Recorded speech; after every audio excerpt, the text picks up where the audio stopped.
ये वॉशिंगटन सहमति में बात आई, यानी कि सब संस्थाएं एक ही बात कर रही हैं। गुड गवर्नेंस का विचार किसने दिया? वर्ल्ड बैंक ने। और वर्ल्ड बैंक का काम तो पैसे से होना चाहिए। लेकिन गुड गवर्नेंस क्या है? ट्रांसपेरेंट गवर्नमेंट, प्रतिस्पर्धा, उदारीकरण।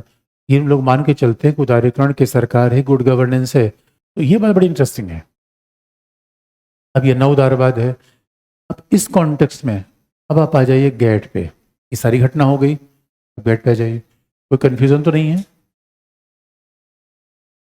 सब मिला के पढ़ने पे कन्फ्यूजन तो नहीं हो रहा है? क्योंकि अलग अलग पढ़ेंगे फिर बात ही नहीं बन पाएगी। नोट्स में तो अलग अलग लिखा ही हुआ है, नोट्स में अलग अलग है, मिला के है अलग अलग है। तो जब यहाँ आप देखेंगे मिला के, अब इस कॉन्टेक्स्ट में आपको पता चलेगा कि अचानक उर्गो में ऐसा क्या हो गया। हेडिंग चेंज करिए। गैट के दायरे का विस्तार। गैट के दायरे का विस्तार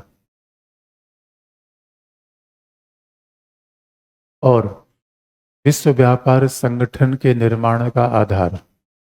अब देखो ये दिलचस्प बात है, यानी हम तलाश क्या कर रहे हैं? ब्रिटेन वुड्स व्यवस्था से WTO। अब हमें WTO का जो उरुग्वे राउंड है वही तो WTO के निर्माण का बेस है। इसका मतलब है कि अगर WTO को समझना हो तो ये पूरी घटना समझनी जरूरी है कि 95 में अचानक WTO क्यों बन गया, 95 में आते आते गैट के दायरे का विस्तार क्यों हो गया, और कैसे दुनिया में भूमंडलीकरण आगे बढ़ गया। ग्लोबलाइजेशन अलग से भी दिया हुआ हमारे सिलेबस में, उसको अलग से पढ़ेंगे, लेकिन साथ सब चीजें जुड़ जाती हैं। अब गैट का दायरा अचानक बढ़ गया। प्रशुल्क से क्या हो गया? गैर प्रशुल्क की। वस्तु के व्यापार से क्या हो गया? कृषि सेवा का व्यापार भी। अब इतना मामला आ गया तो और भी शामिल चीजें हो गई। कैसे? अगला, गेट्स के मंच पर ट्रिप्स तथा ट्रिम्स को भी शामिल कर लिया गया। ट्रिप्स क्या है? बौद्धिक संपदा, यानी व्यापार से संबंधित बौद्धिक संपदा अधिकार। इसका मतलब है व्यापार से संबंधित बौद्धिक संपदा अधिकार।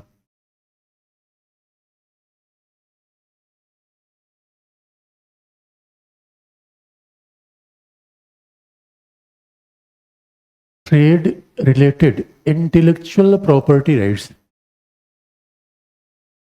व्यापार से संबंधित बौद्धिक संपदा अधिकार, trade related intellectual property rights. ये बड़ी इंटरेस्टिंग बात है। अब ये trade related intellectual property rights क्या है? ट्रिप्स क्या है? तो बौद्धिक संपदा क्या है? पेटेंट। बौद्धिक संपदा क्या है? कॉपीराइट। और क्या है?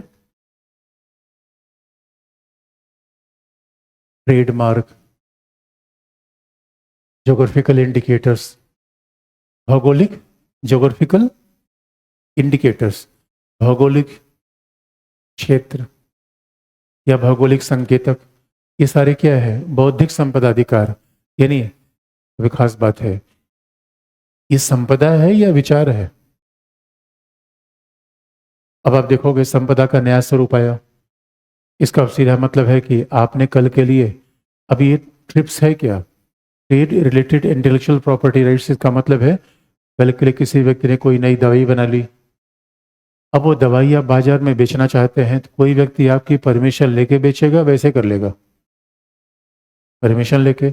इसीलिए आपको हम याद दिला दे, एक फिल्म की बात आई थी, एक फिल्म की बात आई थी जो कौन सी, इसमें झंडू वाली बात है, झंडू, वो झंडू बाम क्या, किस फिल्म के सॉन्ग में था झंडू बाम? दबंग में ही था शायद ना, दबंग 2 में। जब ये सॉन्ग आया झंडू बाम में, झंडू बाम बनाने वाली कंपनी झंडू कंपनी भी है। झंडू कंपनी ने क्लेम कर दिया कि मेरा कॉपीराइट है, झंडू का प्रयोग इस सॉन्ग में कैसे किया जा सकता है बिना हमसे पूछे। और एक मामला था अनिल कपूर, अनिल कपूर ने एक बार झकास शब्द का प्रयोग किया था। कोर्ट ने कहा झकास शब्द पर पेटेंट केवल अनिल कपूर का होगा, बिना उनसे पूछे कोई बोल नहीं सकता। इसका मतलब वैसे तो आप बोल सकते हैं, व्यावसायिक प्रयोग में नहीं। तो भी कोई मुझे बता रहा था कि बड़ी इंटरेस्टिंग घटना हुई थी कि किसी फिल्म में रामधारी सिंह दिनकर की कविताओं का प्रयोग किया गया था। तो उनके परिवार वालों ने कहा, भाई आपने तो हमसे कॉपीराइट कोई लिया ही नहीं, तो आप कैसे इसका प्रयोग कर सकते हो। इसलिए स्वाभाविक तौर पर पेटेंट क्या है, कॉपीराइट। अच्छा, कॉपीराइट ट्रेडमार्क, भाई सवाल यह है, कॉपीराइट ट्रेडमार्क पेटेंट उसके पास होगा जिसके पास रिसर्च होगी। भाई पेटेंट का मतलब है कि कोई दवाई बनाई, हमने उसको पेटेंट करा लिया। अच्छा, हमारे विकासशील देशों के साथ ये समस्या है कि पहले हमें सब पता था कि हल्दी में मेडिसिनल क्वालिटी होती है, हम लिखने पढ़ने पर भरोसा नहीं करते थे। हमारा सरोकार बातों से चलता था, बातों पर भरोसा इतना था कि लोगों ने कह दिया, किसी ने मान लिया। पहले वचन देने का बहुत बड़ा मतलब हुआ करता था। गुरु शिष्य को पढ़ा दिया गया, उस शिष्य ने रट लिया, कहीं लिखा पढ़ी हुई ही नहीं। आधुनिक संबंधों के संबंध में हर चीज लिखा पढ़ी होती है। तो हमें पहले पता था नीम का मेडिसिनल क्वालिटी है, हमें पहले पता हल्दी का औषधि गुण है, लेकिन हमने कहीं पेटेंट तो कराया नहीं। बाद में अमेरिका जैसे देशों ने पेटेंट करना शुरू कर दिया, नीम का मेडिसिनल क्वालिटी, हल्दी का। हमने कहा अरे भाई, हमने जाकर ऑब्जेक्शन किया, हमने कहा ये क्या हो रहा है। लेकिन और अमेरिका ने क्या होशियारी की, हमारे यहाँ बासमती है, ज्योग्राफिकल संकेतक का मतलब है कोई वस्तु जो भूभाग विशेष में पैदा की जाती है। तो बासमती को माना जाता है कि देहरादून के आसपास की जगह है, वहां बासमती चावल होते हैं। अमेरिका ने उसे पेटेंट करा लिया टैक्सामती के नाम से। हमने कहा भाई मती तो बास ही है, मती टैक्सा कैसे हो गई। तो अपने आप में इस बात के झगड़े आए। अब बड़ा सोच के देखिए, जब ट्रिप्स भी WTO के गेट के दायरे में आ गया, कि घाटा विकसित देशों को होगा या विकासशील। बात को ये समझिए, ट्रिप्स के आने का घाटा कहां पर होगा। भारतीय फिल्म इंडस्ट्री में एक बड़ा इंटरेस्टिंग चेंज आया था, पप्पी लहरी। पप्पी लहरी के पहले इंडियन म्यूजिक का जितना सिनेमा था, उसका जो म्यूजिक का बेस था वो क्लासिकल था, क्लासिकल म्यूजिक सारे सिनेमा। इसे सॉन्ग पप्पी लहरी जैसे आए, आई एम डिस्को डांसर कह के पूरा मॉडर्न हॉलीवुड की पूरी म्यूजिक और इंस्ट्रूमेंट ला दिया। और कई हॉलीवुड के लोगों ने कहा ना ना भाई, उन्होंने कॉपी भी किया। आजकल तो पता चल टेलीग्राम पे सारी वीडियो लीक पड़ी। भारत में पेटेंट कैसी तैसी हो जाती है। भारत में पेटेंट कॉपीराइट, इसी बात पे यूरोपीय देश बार बार ऑब्जेक्शन कर रहे हैं, भाई आपके यहाँ गफ्फार मार्केट में क्या होता है। हमने कहा जो होता है हम बता नहीं सकते। नेहरू प्लेस में एक बार मैं कंप्यूटर खरीदने गया, कंप्यूटर वाले ने कहा ये बता, हमने कहा इस कंपनी का चाहिए। कंपनी से मतलब है, अच्छे कंप्यूटर से मतलब है। मतलब अरे हर कंपनी के अच्छे अच्छे माल को लगा के मैं जोड़ दूंगा इसमें। हमारे यहाँ लिटरली एक चोर बाजार है। इसलिए अब अभी एक बड़ा बड़ा मामला आया था, दिल्ली विश्वविद्यालय क्या कर रहा था, सारी ऑक्सफोर्ड की बुक का जीरोक्स करा के बच्चों को दे दिया रीडिंग के रूप में। तो DU में खूब ही काम होता है, DU में भी JNU में भी। तो प्रोफेसर क्या करते हैं, रीडिंग अच्छी अच्छी स्टैंडर्ड बुक को, अब बच्चे उतनी बुक खरीद नहीं पाएंगे तो वो कंपाइल करके दे देते हैं। ऑक्सफोर्ड कंपनी चली गई न्यायालय, और उसने कहा कि भाई देखो हमारे पेटेंट का कॉपीराइट का सीधा उल्लंघन हो रहा है, ये तो राइटर को रॉयल्टी जानी चाहिए, और ये सब ऐसे जिरोक्स करके दे रहे हैं। हाई कोर्ट ने कहा कोई बात नहीं, बच्चों की बात है, छोड़ो यार। इसका तो मतलब ये है, फिल्म बनाने वाली कंपनी को पायरेट्स करके CD में बेच रहे हैं। आजकल किस में बेचते हैं, पेन ड्राइव में। फिल्म बनाने वाले इतने मेहनत से फिल्म बनाए और 2 रुपए की फिल्म हमने देख ली। तो भारत में ऐसा कुछ होता है, लेकिन सारा पेटेंट तो है अमेरिका के पास, यूरोप के पास है। अब बताओ ट्रिप्स के आने से घाटा किसका होगा, विकासशील का या विकसित का। विकासशील का। भाई हमारे पास किसी चीज का, अब जितने भी सीड्स हैं, हाई यील्डिंग सीड्स है, मतलब अनाज है, इसको हमें अगर ग्रीन रेवोल्यूशन करना है, टेक्नोलॉजी वहां से लाना है, और वो देते ही नहीं है। अब मान लो कि पेटेंट का मुद्दा देखिए, दवाइयाँ हैं। अब अमेरिका में जो दवाई बनेगी, हमारे यहाँ एनासिन 1 रुपए की है। अब एनासिन 1 रुपए के से कोई भी आदमी खरीद लेता है, और हमारे यहाँ देखिए भारत में खास बात है, हर आदमी चलता फिरता डॉक्टर है। उसको पता है कि ये समस्या है, वो तो बहुत गंभीर समय में हम डॉक्टर के पास जाते हैं, जब ऐसा लगता है ना ना अब अपने बस में कुछ बचा नहीं है, मैं भाई उठाओ उठाओ ले चलो उसको डॉक्टर के पास। और डॉक्टर भी बड़ा होशियार कहता है आए नहीं होते मर जाते हैं, हमें पता है झूठ बोल रहा है। क्योंकि ये बात हम कई बार सुन चुके होते हैं। मामला क्या है, अमेरिका यूरोप में ये है कि आपको मेडिसिन मिल ही नहीं सकती जब तक डॉक्टर का प्रिस्क्रिप्शन ना हो। हर आदमी को बताना पड़ता है कि आपका फैमिली डॉक्टर कौन है। लो, अरे हम खुद ही डॉक्टर हैं भाई। इसलिए पेटेंट वगैरह में, ट्रिप्स में, कॉपीराइट में घाटा विकासशील देशों को ज्यादा है। बड़े बड़े ध्यान से देखने की है। उरुग्वे राउंड था या विकसित देश अपने एजेंडा को लागू करने का प्रयास कर रहे थे? अब आप देख लो, कहने को तो दुनिया ग्लोबलाइजेशन की बात चलती है, ये कहते हैं ना उदारवाद होता है, कंपटीशन होगा। अरे भाई, ना उदारवाद में कंपटीशन होगा, लेकिन किसके बीच में? 80 किलो 20 किलो के पहलवान के बीच में। फिर यही समस्या आ जाती है। नॉर्थ साउथ के बीच में समस्या गंभीर होती है। सारी टेक्नोलॉजी इनके पास, और उसके बाद ट्रिप्स भी शामिल कर लिया। और अब कह रहे हैं कि एग्रीकल्चर सेक्टर शामिल करेंगे। एग्रीकल्चर को लेकर आज भी डिस्प्यूट बना हुआ है। अब कह रहे हैं एग्रीकल्चर शामिल करेंगे, फिर क्या कह रहे हैं कि सर्विस सेक्टर। कारण यह है, कारण आप देखो, एग्रीकल्चर का मुद्दा आज भी विवाद का विषय बनता है। इशू बड़ा बेसिक सा है। विकसित देशों में, अमेरिका में चले जाओ, ऑस्ट्रेलिया में चले जाओ, वहाँ एग्रीकल्चर क्या है कि इंडस्ट्री है। और जो जो विकसित देश हैं, उनके यहाँ लोग अपनी आजीविका, मतलब वहाँ की जनसंख्या 3 से 4% लोग अपनी लाइवलीहुड के लिए एग्रीकल्चर पर डिपेंडेंट है। 95% की आजीविका से, कृषि से मतलब नहीं है। हमारे यहाँ कोविड-19 ने बताया, अगर गांव और कृषि ना होती तो आधी जनता पता नहीं कहाँ होती आज। अंतिमतः गांव उन्होंने बचाया। हमारे यहाँ आधी जनता अपनी आजीविका के लिए किस बात पे निर्भर है? एग्रीकल्चर पे। ये बात पश्चिम के लोग नहीं समझ पाते। अरे हमारे पास टेक्नोलॉजी पहले से बेकार की है। हम पूरा मटर की फसल लगाते हैं। पूरे मटर में एक तो मटर का दाना बीच में झांकता रहता है। और अमेरिका के ऐसी ऐसी सीड्स हैं, एक मटर लगा दिया, एक ही पौधे में पता चला 50 ठो फली लगी हुई है। हमारे एक पौधे में एक फली। मक्का इतने प्यार से बोया, इतना बड़ा मक्के का पौधा, एक ठो पका हुआ। उसमें अमेरिका के पास क्या है? 10 ठो। हमारी गाय क्या है, दिन भर हमने बहुत सेवा किया, गौ माता का दूध मिला एक पौआ, उतने में ही संतोष कर रखा हुआ है। और वहां भी मशीन लगाया, पता चला 20 किलो 30 किलो, इससे दूध शुरू होता है 20 लीटर 30 लीटर। अब बताओ। और आप याद रखो, हमारे यहाँ एग्रीकल्चर का मामला, लाइवलीहुड का मामला है, गांव के विकास का मामला है। उनके लिए एग्रीकल्चर का मामला व्यापार का मामला है। और विकसित होने के साथ फूड पैटर्न भी बदलता है। आप अमेरिका यूरोप के किसी होटल में ये नहीं देख सकते लोग दाल चावल रोटी लेके बैठे हुए हैं। जूस ले लिया, कुछ ब्रेड ले लिया, थोड़ा, मतलब ब्रेड एक आध ले लिया, दाल चावल रोटी, ये तो आप कहीं देखेगा ही नहीं। ये इंडिया में ही सीन दिखेगी। दाल चावल रोटी, पनीर भजिया, चोखा, बाटी चूरमा, दाल। वैसी सी बात है। जहां जहां विकसित देश हो जाते हैं, वहां पे ज्यादातर उनका फिर फूड, सलाद, सलाद फल ले लेंगे, फ्रूट्स ले लेंगे, बटर ले लेंगे। उसके बाद दारू तो उनके लिए पानी जैसा है। दाल रोटी नहीं तो सोचो, हमारे यहाँ तो दाल रोटी, जैसे बच्चे क्लास करके जाएंगे उसके बाद दाल भात चोखा बनाएंगे।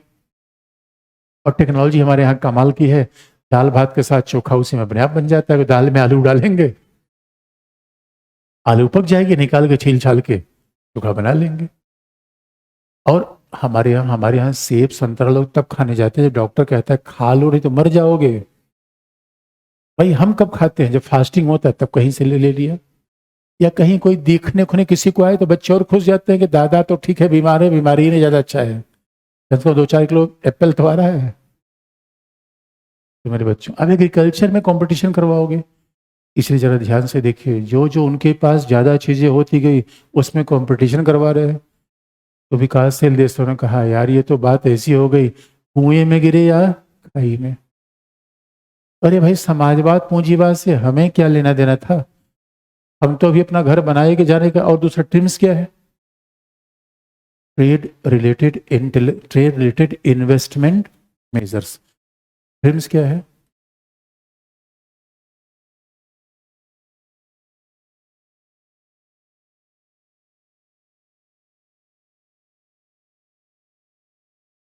Investment measures. तो बात को ध्यान में रखने की है कि ट्रिप्स ट्रिप्स का सिंपल सा मतलब ये है कि बौद्धिक संपदा अधिकार, यानी किसी भी चीज का व्यावसायिक प्रयोग किया जाएगा तो निर्माता को पूछ के ही व्यावसायिक प्रयोग होगा। ट्रिप्स का मतलब ये है। तो जिसके पास रिसर्च होगा, अनुसंधान होगा, वो मामला इधर आएगा। ट्रिम्स का मतलब है ट्रेड रिलेटेड इन्वेस्टमेंट मेजर्स। इसका मतलब है व्यापार से संबंधित निवेश के उपाय।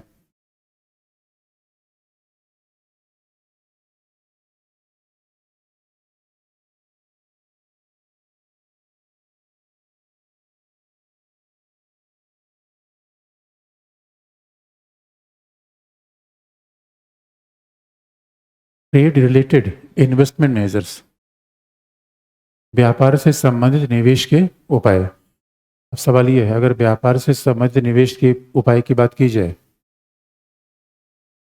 व्यापार से संबंधित निवेश के उपाय की बात की जाए, इसका मतलब यह है, पहले के लिए अगर विदेशी कंपनी फोर्ड आएगी भारत में, तो फोर्ड और महिंद्रा को आपको एक ही तरह देखना है भाई, क्योंकि उदारीकरण का मतलब है कंपटीशन, उदारीकरण का मतलब इक्वल ट्रीटमेंट।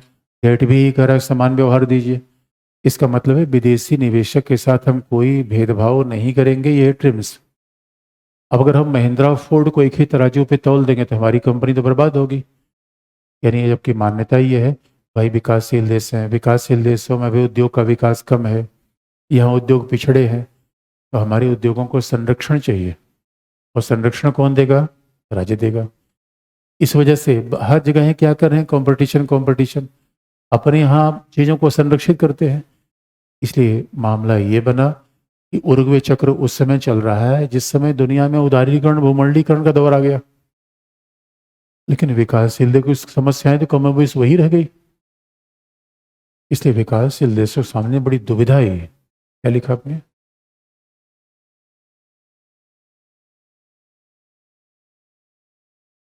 ट्रिप्स और ट्रिम्स को भी शामिल के लिए। ट्रिप्स और ट्रिम्स का स्पष्ट मतलब है, भाई ट्रिम्स का मतलब है विदेशी कंपनी और भारत कंपनी के बीच में विशुद्ध प्रतिस्पर्धा होगी। हम अपनी कंपनी को प्रोटेक्शन नहीं दे सकते ट्रिम से। ट्रेड रिलेटेड इन्वेस्टमेंट मेजर्स, या जितने भी, देखिए बात यहीं तक खत्म नहीं होती। ट्रेड रिलेटेड इन्वेस्टमेंट मेजर्स में भी बड़ी सारी बातें होती हैं। इसका मतलब कंपटीशन का मतलब तो ये भी है कि मान लीजिए कहीं के लिए हम कोई मतलब भारतीय रेल कोई सामान खरीद रहा है, वो टेंडर जारी करेगा, उसमें टेंडर कोई विदेशी भी ले सकता है।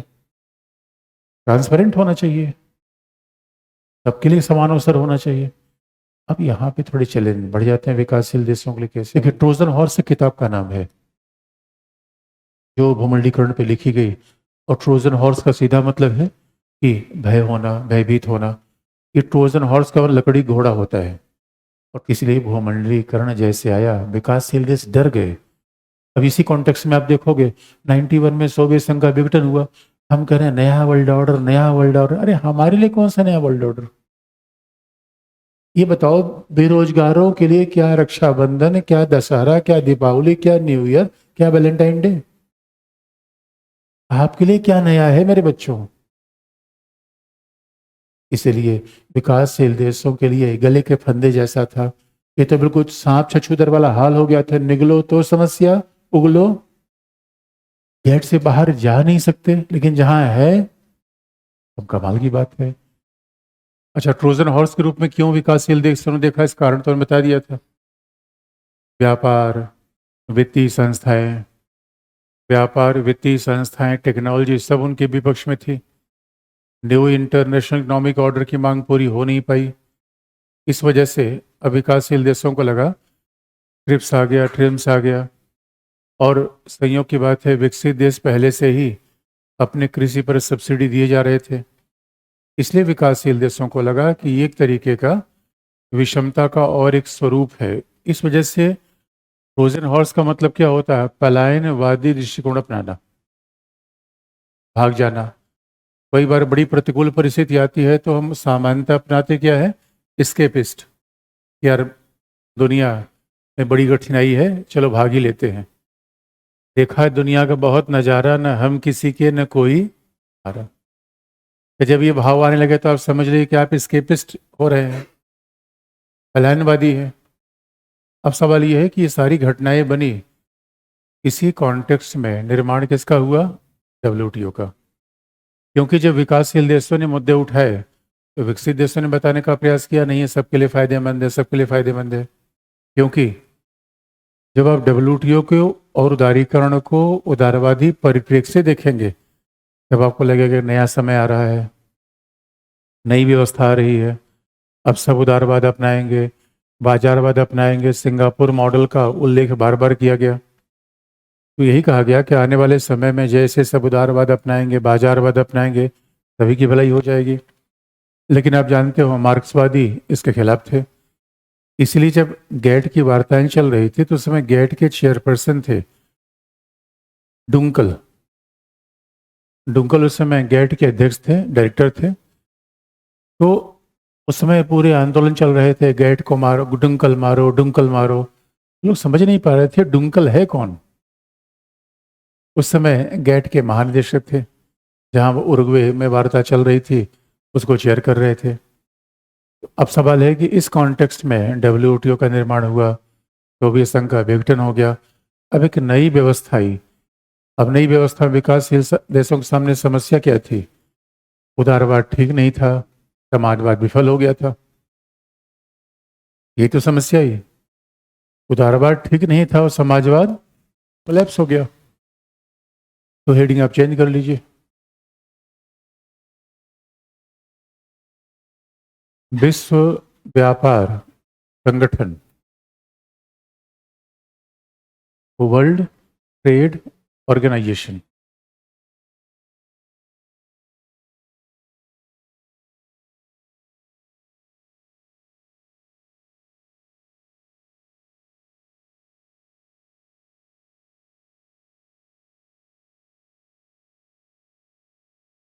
डब्ल्यूटीओ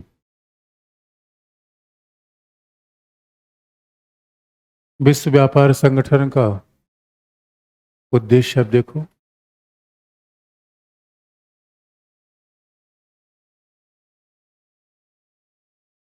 बहुपक्षीय व्यापार को बढ़ावा देना,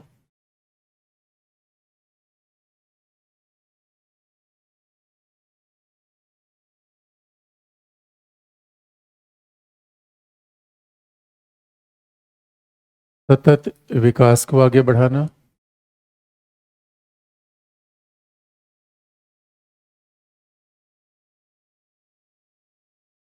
व्यापारिक विवादों का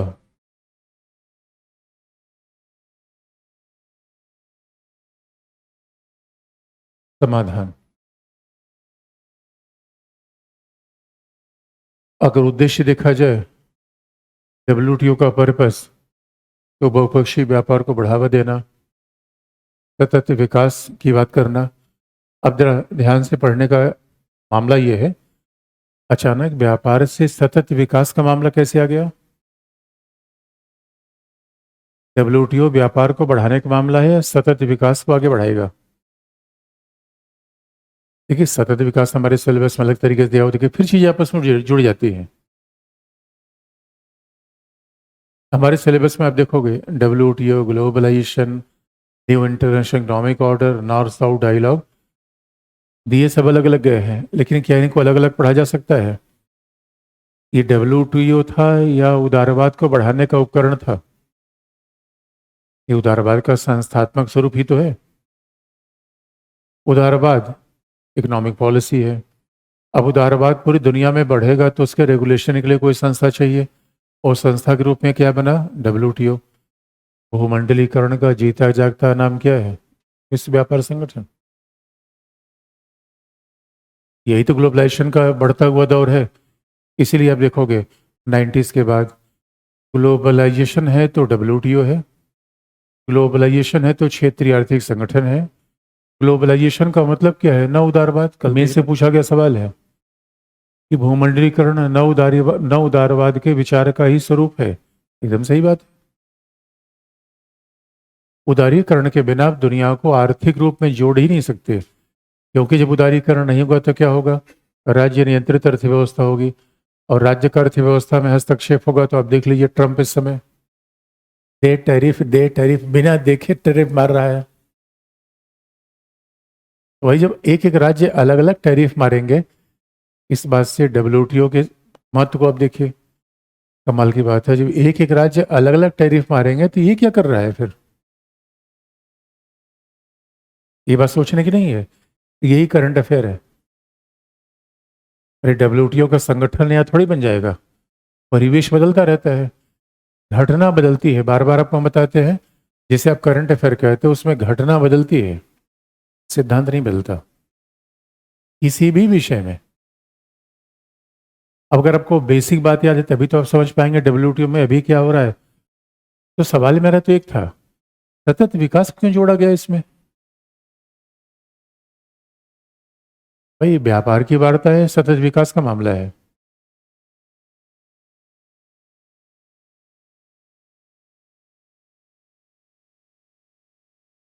बात बड़ी सिंपल सी है। अब संयोग का विषय है, पहला पहला डब्ल्यूटीओ का पर्यावरण के लिए सम्मेलन हुआ 1972, स्टॉकहोम सम्मेलन। स्टॉकहोम के बाद फिर दूसरा सम्मेलन स्टॉकहोम +20 पृथ्वी सम्मेलन 1992, जिसे पृथ्वी सम्मेलन कहा गया। इसका टेक्निकल नाम था UN conference on environment and development.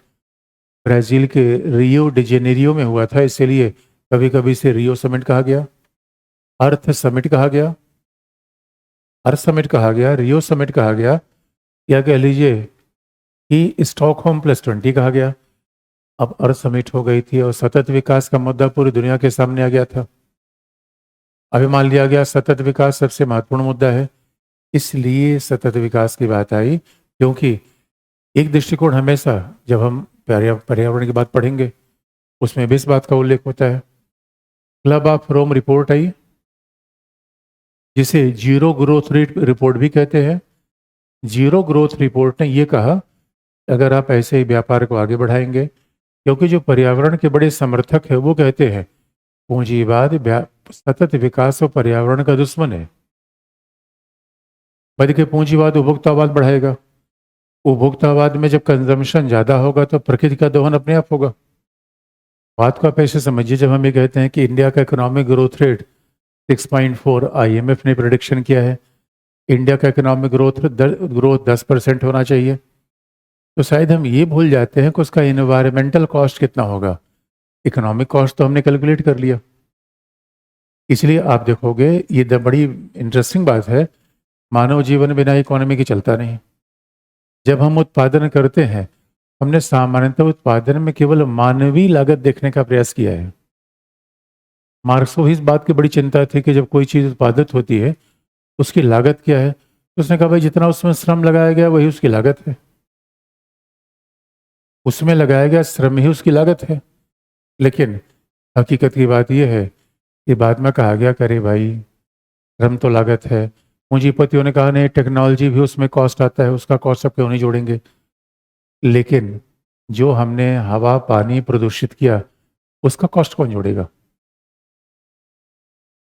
इसलिए ये डिबेट शुरू से खड़ा हो गया कि नहीं भाई देखो, ये विकास, ये डेवलपमेंट, इसको आप जीडीपी पर कैपिटा इनकम से मान रहे हैं। और अगर आप विकसित विकासशील का फार्मूला आप देखोगे तो विकसित होने का फार्मूला ये माना जाता है कि आप कंजम्पशन कितना ज़्यादा है, यानी जो लोग एनर्जी का ज़्यादा कंजम्पशन कर रहे हैं। विकसित विकास का जो पैमाना माना गया है उसके हिसाब से जनजातीय समाज बिल्कुल अविकसित है, पिछड़ा है। लेकिन अगर विकास का नया पैमाना लाया जाए तब तो जनजातीय समाज सबसे बड़ा है, प्रकृति प्रेमी है, प्रकृति के साथ रहता है। हम तो सारी पर्यावरण का विनाश करने पे तुले हुए हैं। वो प्रकृति की कम से कम दोहन करता है, प्रकृति की रक्षा करता है। इस वजह से अब डेवलपमेंट की परिभाषाएं बदलने का समय आ गया। वही डिबेट उठ खड़ा हुआ, अरे ये जो पूंजीवादी लोग हैं, ये उपभोक्तावादी लोग हैं, ये विकास नहीं पूरा विनाश को इनवाइट कर रहे हैं। क्योंकि अब देख लीजिए जिस तरीके से पर्यावरण बदल रहा है, परिवेश बदल रहा है, इस वजह से हुआ क्या, एक तक क्लब ऑफ रोम रिपोर्ट आई, आपके नोट्स में कभी पढ़िएगा, लिखा भी होगा। क्लब ऑफ रोम रिपोर्ट आई। अब ऐसे हम घटनाओं का विश्लेषण करना सीखते हैं, एक मुद्दे में सारा शामिल होता है। हमने पहले बताया हमारे लिए कोई चीज़ फैक्ट नहीं होती, अगर हम केवल घटना पढ़ रहे हैं इसका मतलब क्या है, क्या हम बस केवल तथ्य जुटा रहे हैं, वो किसी काम का है नहीं। तो क्लब ऑफ रोम रिपोर्ट ने बड़ी बहस खड़ी कर दी कि विकास और पर्यावरण की रक्षा एक दूसरे का विरोधी है, तो आखिर में फिर इनको एक साथ लाया कैसे जाए। तो फिर जर्मनी के चांसलर ब्रुटलैंड रिपोर्ट आई। उन्हें बीच का रास्ता अपनाया। उनका देखो, अगर आप ये कह रहे हो कि पर्यावरण की रक्षा के लिए कोई इकोनॉमिक ग्रोथ जीरो कर दे, वो इम्पॉसिबल है। इकोनॉमिक ग्रोथ जीरो करने कॉस्ट आप देखो, प्रोडक्शन घटाना पड़ेगा तो स्वाभाविक तौर पर फिर तो प्रोडक्शन अगर आप घटाओगे फिर तो रोजगार प्रभावित होगा, राज्य के कल्याणकारी खर्चे प्रभावित होंगे, ये मॉडल वायबल नहीं हो पाएगा। इसीलिए आप ये कहिए कि पर्यावरण और विकास एक साथ चल सकते हैं। तो उनका कैसे चल सकते हैं, उनका इको फ्रेंडली टेक्नोलॉजी ढूंढिए आप। यहीं से ब्रुटलैंड रिपोर्ट से कौन सा विचार प्रभाव हुआ, सतत विकास, sustainable development 87। Club of Rome report आई थी 1972, ब्रुटलैंड रिपोर्ट आई 1987। तो जब ब्रुटलैंड रिपोर्ट आई 1987 में रिपोर्ट आई, तब मान लिया गया कि नहीं, सतत विकास और विकास साथ साथ चल सकते हैं। इसीलिए अब जितनी भी WTO की वार्ताएं हुई, ग्लोबलाइजेशन का मुद्दा आया, उसमें सस्टेनेबल डेवलपमेंट हमेशा एक पर्पज है। इसलिए आप देखोगे सहस्राब्दी विकास लक्ष्य, संयुक्त राष्ट्र संघ क्या लेकर आगे बढ़ रहा है, सस्टेनेबल डेवलपमेंट गोल। संयुक्त राष्ट्र संघ भी सस्टेनेबल डेवलपमेंट गोल लेकर आगे बढ़ रहा है, और इधर WTO भी सस्टेनेबल डेवलपमेंट गोल लेकर आगे बढ़ रहा है। इसका मतलब है सस्टेनेबल डेवलपमेंट गोल अब विकास का मानक बन गया। अब विकास की बातें इससे शुरू कर दी गई, इसलिए लक्ष्य रखा गया। दूसरी बात अगर देखें, WTO का सिद्धांत क्या था, प्रिंसिपल सारे गैट के हैं।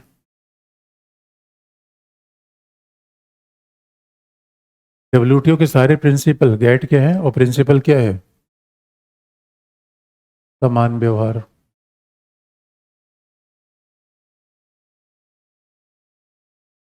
यानी समान व्यवहार कहिए, भेदभाव का अभाव कहिए, वरीयता व्यवहार कहिए, बात एक ही है, MFN।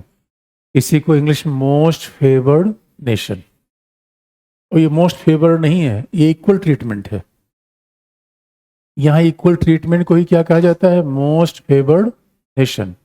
इसलिए समान व्यवहार प्रशुल्कों में दिया जाएगा, और फिर भेदभाव का अभाव, यानी प्रशुल्कों में कोई भेदभाव नहीं करेगा। उसके बाद ये भी माना गया है, जो गैट के मंच पे था, कि मान लो किसी देश की अर्थव्यवस्था खराब है तो MFN का कुछ एक्सेप्शन भी है। इसी दोनों विचारों को हम एक लाइन में कहते हैं मोस्ट फेवर्ड नेशन का दर्जा, सर्वाधिक वरीयता राज्य का दर्जा। बात आप कंफ्यूजन मत रखिएगा, एक होता है सर्वाधिक, यानी एक होता है वरीयता व्यवहार, वो अलग है। प्रिफरेंशियल ट्रीटमेंट वो तो विकासशील देश मांग रहे हैं। प्रिफरेंशियल ट्रीटमेंट शब्दों को हमेशा ध्यान से पढ़िएगा नोट्स में, प्रिफरेंशियल ट्रीटमेंट तो विकासशील देश मांग रहे हैं, और विकासशील देश किससे मांग रहे हैं, विकसित देशों से। ये प्रेफरेंशियल ट्रीटमेंट नहीं है, ये तो समान व्यवहार का मतलब है। ये है मोस्ट फेवर्ड नेशन का स्टेटस। इसका सीधा मतलब है जितने WTO के पार्टनर होंगे वो सब एक दूसरे के साथ एक ही जैसा व्यवहार करेंगे। यानी जब आप पार्टी में आप सारे दोस्तों को बुलाएंगे, कुछ दोस्तों को रसगुल्ला खिला दीजिए और कुछ दोस्तों को किटकैट लेके चलता कर दीजिए, ये समान व्यवहार नहीं है।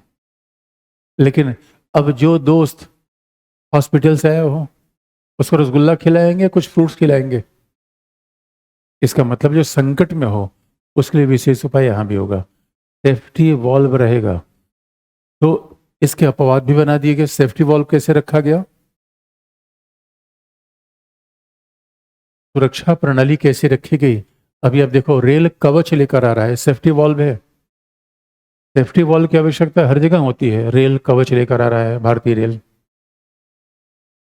क्रिकेटर खेलने जाते हैं तो वो अपने पैड वगैरह पहन के जाते हैं, gloves, helmet, safety valve. Safety valve cooker से लेके हर जगह सेफ्टी वॉल्व की आवश्यकता पड़ती है।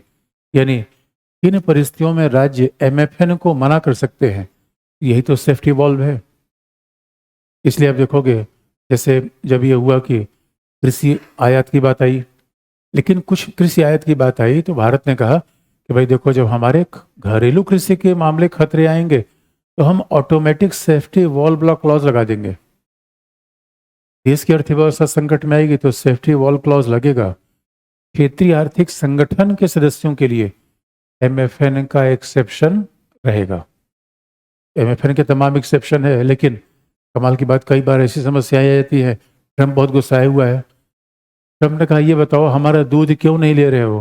हमने कहा तुम्हारा दूध मांसाहारी है। कहा मांसाहारी दूध, ये सुनने में कैसा लगा आपको? ट्रम्प से हमने कहा कि भाई, ट्रम्प कह रहा है हमारा दूध लो। हमने कहा हमारी गाय का दूध पहले से है। कह रहे भाई हमारा भी तो लेके देखो। हमने कहा तुम्हारा दूध मांसाहारी है। दूध भी नॉन वेज होता है, ये तो आपने पहली बार सुना है, पहले सुन चुके थे। दूध नॉन वेज इसलिए होता है कि वहाँ गायों को ऐसी चीज़ें खिलाते हैं चर्बी वाली, जो अपने आप में वेज की श्रेणी में नहीं आती। और हमारे जैनी भाई प्योर नॉन वेज वाले लोग हैं, और पता चला किसी जैनी भाई ने दूध पी लिया तो उसका पूरा मामला ही गड़बड़ा गया। तो इसीलिए भारत सरकार करिए ना, पता चला कि ये दूध अगर आपने अलाउ कर दिया तो बड़े सारे संत महात्मा सड़क पे आ जाएंगे कि हमें मांसाहारी दूध पिला रहे हो। ये न्यू आइडिया है। आने वाले समय में तो एक इसका ऑप्शन है, दूध के पैकेट में लाल और हरा से बिंदी लगा दो। लेकिन ट्रंप इस बात में गुस्से में है, तो सेफ्टी वॉल्व हम सुरक्षा प्रणाली लगाएंगे। अब सुरक्षा प्रणाली कहाँ हो, कितनी होगी, इस बात पे विवाद हमेशा होता है। जैसे कई बार भारत कहता है एग्रीकल्चर सेक्टर को हम बचा कर रखेंगे क्योंकि हम विकासशील देश है। और सुरक्षा प्रणाली दो तरीके से आती है। कई बार हम मात्रात्मक प्रतिबंध लगा देते हैं, भाई देखो इससे ज़्यादा हम नहीं लेंगे। कई बार क्या करते हैं, टैरिफ हम आगे बढ़ाते हैं, ऑटोमेटिक टैरिफ आगे बढ़ा देते हैं। इसलिए जिसे हम बहुपक्षीय व्यापार कहते हैं, उसमें हर देश अपने हितों का संरक्षण करने का प्रयास करता है। सिद्धांत ये है। उसके अलावा अब WTO एक कॉन्फ्रेंस डिप्लोमेसी नहीं है, ये गेट नहीं है, यह एक ऑर्गेनाइजेशन है। यही गेट और WTO में बड़ा फर्क आ गया। पर्पस गेट WTO का लगभग एक जैसा है, सतत विकास के अलावा पर्पस एक जैसा है। सिद्धांत गेट और WTO के एक जैसे हैं, लेकिन जो सबसे बड़ा चेंज गेट और WTO में है, गेट क्या था, कॉन्फ्रेंस डिप्लोमेसी, इनफॉर्मल डिप्लोमेसी, बात करती रहे, बात होता ही रहेगी, आम सहमति बनाई जाएगी।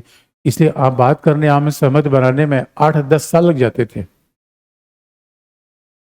लेकिन संगठन का मतलब क्या है? पहला, जो शीर्ष संस्था है डिसीजन मेकिंग की WTO की, वह है वाणिज्य मंत्रियों का शिखर, वाणिज्य मंत्रियों का सम्मेलन। शिखर सम्मेलन नहीं, यानी जो सम्मेलन शिखर पर बैठकर किया जाए उसका नाम क्या है, शिखर सम्मेलन। जो सम्मेलन हिमालय पर होगा वो शिखर सम्मेलन होगा। शिखर सम्मेलन के लिए आपको शिमला जाना पड़ेगा और सामान्य सम्मेलन के लिए आपको दिल्ली आना पड़ेगा। यही बात है। भाई समिट डिप्लोमेसी का मतलब क्या होता है? शिखर सम्मेलन का मतलब होता है जो सर्वोच्च अधिकारी स्तर पर वार्ता हो, प्रधानमंत्री, राष्ट्रपति। तो शिखर सम्मेलन हर चीज का एक शाब्दिक एकदम हूबहू मतलब नहीं थी कि शिखर पर बैठकर किया गया सम्मेलन। एक बार मैं सच बता रहा हूँ, बारे मेरे प्रोफेसर हैं, हिंदी पढ़ाते हैं, तो उन्होंने बड़ा उन्हें सच बता रहे थे। उनका हम कॉपी चेक कर रहे थे और बच्चों से पूछा गया छायावादी कवि कौन थे, तो बच्चों ने लिखा जो कवि पेड़ की छाया में बैठकर कविता लिखते थे। वो कौन से कवि थे? छायावादी। इसका मतलब ये हो जाएगा, शिखर सम्मेलन का मतलब क्या है? शिखर सम्मेलन का मतलब सर्वोच्च स्तर का सम्मेलन। तो यहाँ पे सर्वोच्च नीति निर्माती संस्था क्या है? और वाणिज्य मंत्रियों का सम्मेलन। और इस समय WTO कितने मेंबर है? 164। यानी बहुत बड़ी बात है। 164 वाणिज्य मंत्री एक साथ बैठेंगे, अपने आप में कमाल की बात है। वाणिज्य मंत्रियों का सम्मेलन होगा, लेकिन अब ये शिखर सम्मेलन 2 वर्ष में एक बार होगा। ये क्या करते हैं, केवल दिशा तय करते हैं। बाकी बेसिक बातों के लिए फिर और संगठन है। उसके अलावा क्या है, इसके अलावा डब्ल्यूटीओ में और संस्थाएं कौन सी है? डिस्प्यूट सेटलमेंट कमेटी, विवाद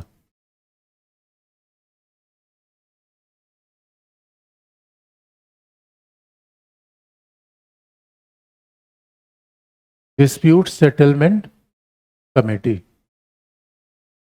विवाद विवाद निस्तारण समिति। तो विवाद निस्तारण समिति क्या करेगी? अब मान लो 2 देशों के बीच में व्यापार के झगड़े हो जाए। भारत का है कि टैक्सामती बासमती केवल भारत में पाया जाता है, अमेरिका का है टैक्सामती भी अमेरिका में पाया जाता है, ये बासमती केवल नहीं है। विवाद का झगड़ा कौन करेगा? डब्ल्यूटीओ। इसलिए डब्ल्यूटीओ में विवाद निस्तारण समिति है। इसे आप ऐसे समझ लीजिए, डब्ल्यूटीओ की न्यायपालिका। डब्ल्यूटीओ में एक न्यायपालिका भी है। अब इसे करंट अफेयर की बात कर दे तो डब्ल्यूटीओ में न्यायपालिका है, तो सदस्य देश अपने मेंबर को अपॉइंट करते हैं उसमें। और ये विवाद निस्तारण समिति बिल्कुल पैरालाइज है पिछले कई सालों से, क्योंकि अमेरिका ने अपने रिप्रेजेंटेटिव का अपॉइंटमेंट ही नहीं किया है। इसलिए आप मान लीजिए डब्ल्यूटीओ फेल होने कगार पे है। भाई विवाद निस्तारण समिति क्या है? भाई आप कह लीजिए न्यायपालिका, या आप कह लीजिए अधिकरण, जो भी आपकी मर्जी हो कह लीजिए। यहाँ हर सदस्य देश अपॉइंट करता है कि भाई हमारे न्यायाधीश ये होंगे। तो जब तक हर 10 देशों को कोटा नहीं होगा तब तक विवाद हल नहीं हो पाएगा। इसका सीधा मतलब है कि मान लीजिए अमेरिका ने कहा कि हल्दी पे पेटेंट हमारा है।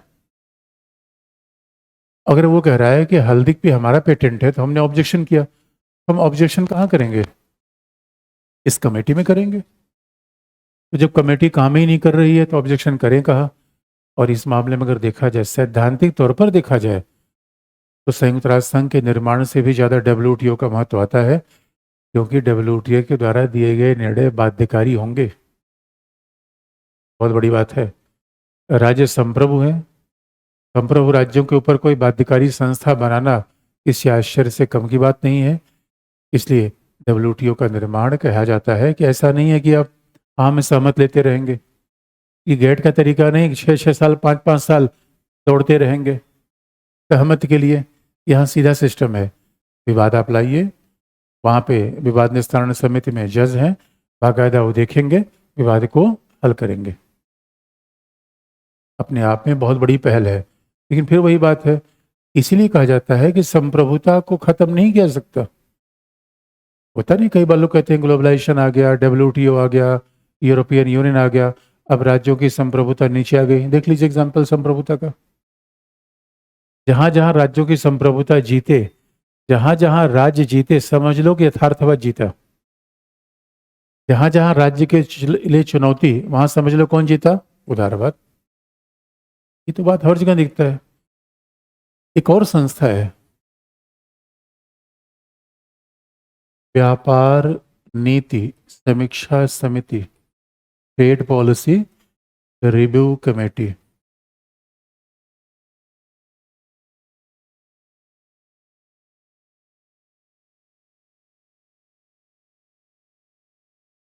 व्यापार नीति समीक्षा समिति, ट्रेड पॉलिसी रिव्यू कमेटी। ये अपने आप में बड़ा इंटरेस्टिंग पार्ट है। व्यापार नीति समीक्षा समिति, ट्रेड पॉलिसी रिव्यू कमेटी। और ट्रेड पॉलिसी रिव्यू कमेटी का मतलब क्या है? दुनिया में सारे देश आयात नीति बनाते हैं, आयात नीति निर्यात नीति, हर देश अपने अपने तरीके से पॉलिसी लेकर चलता है। हर देश की एक्सपोर्ट इंपोर्ट पॉलिसी होती है। कोई देश अगर आर्थिक नीति में, आयात निर्यात नीति में भेदभाव कर रहा है, या चोरी छुपे सब्सिडी का प्रयोग कर रहा है, इसका कौन काम करेगा? व्यापार नीति समीक्षा समिति। यही तो मामला है। भारत का खाद्य सुरक्षा अधिनियम बार बार व्यापार नीति समीक्षा समिति के दायरे में आ रहा है। व्यापार नीति समीक्षा समिति का कि नहीं भाई, देखो ये डब्ल्यूटीओ के प्रावधानों के खिलाफ है। आप सब्सिडी दे रहे हो, आप बहुपक्षीय व्यापार को बाधित कर रहे हो, ऐसा ट्रेड पॉलिसी रिव्यू कमेटी कहना है। अभी बात अलग है कि राज्य उसके लिए अलग अलग बहाने बनाते हैं। भारत कह रहे भाई व्यापार का मुद्दा नहीं है, खाने पीने का मुद्दा है, ये आजीविका का मुद्दा है, ग्रामीण विकास का मुद्दा है, तर्क आपके अलग अलग है। ऑब्जेक्शन तो वही है, ऑब्जेक्शन लगाया जा रहा है। उसके अलावा डब्ल्यूटीओ की तमाम समितियां हैं। समिति का मतलब है डब्ल्यूटीओ के तमाम विषय है। भाई सीधी सी बात है, डब्ल्यूटीओ क्या करेगा? बहुपक्षीय व्यापार को बढ़ाएगा। तो बहुपक्षीय व्यापार किस पर बढ़ेगा? अब बहुपक्षीय व्यापार किस पर? वस्तु पर भी, सेवा पर भी और कृषि पर भी। अरे बहुपक्षीय व्यापार तीनों क्षेत्रों में होगा, ये बात तो कल मैंने आपको बता दिया था।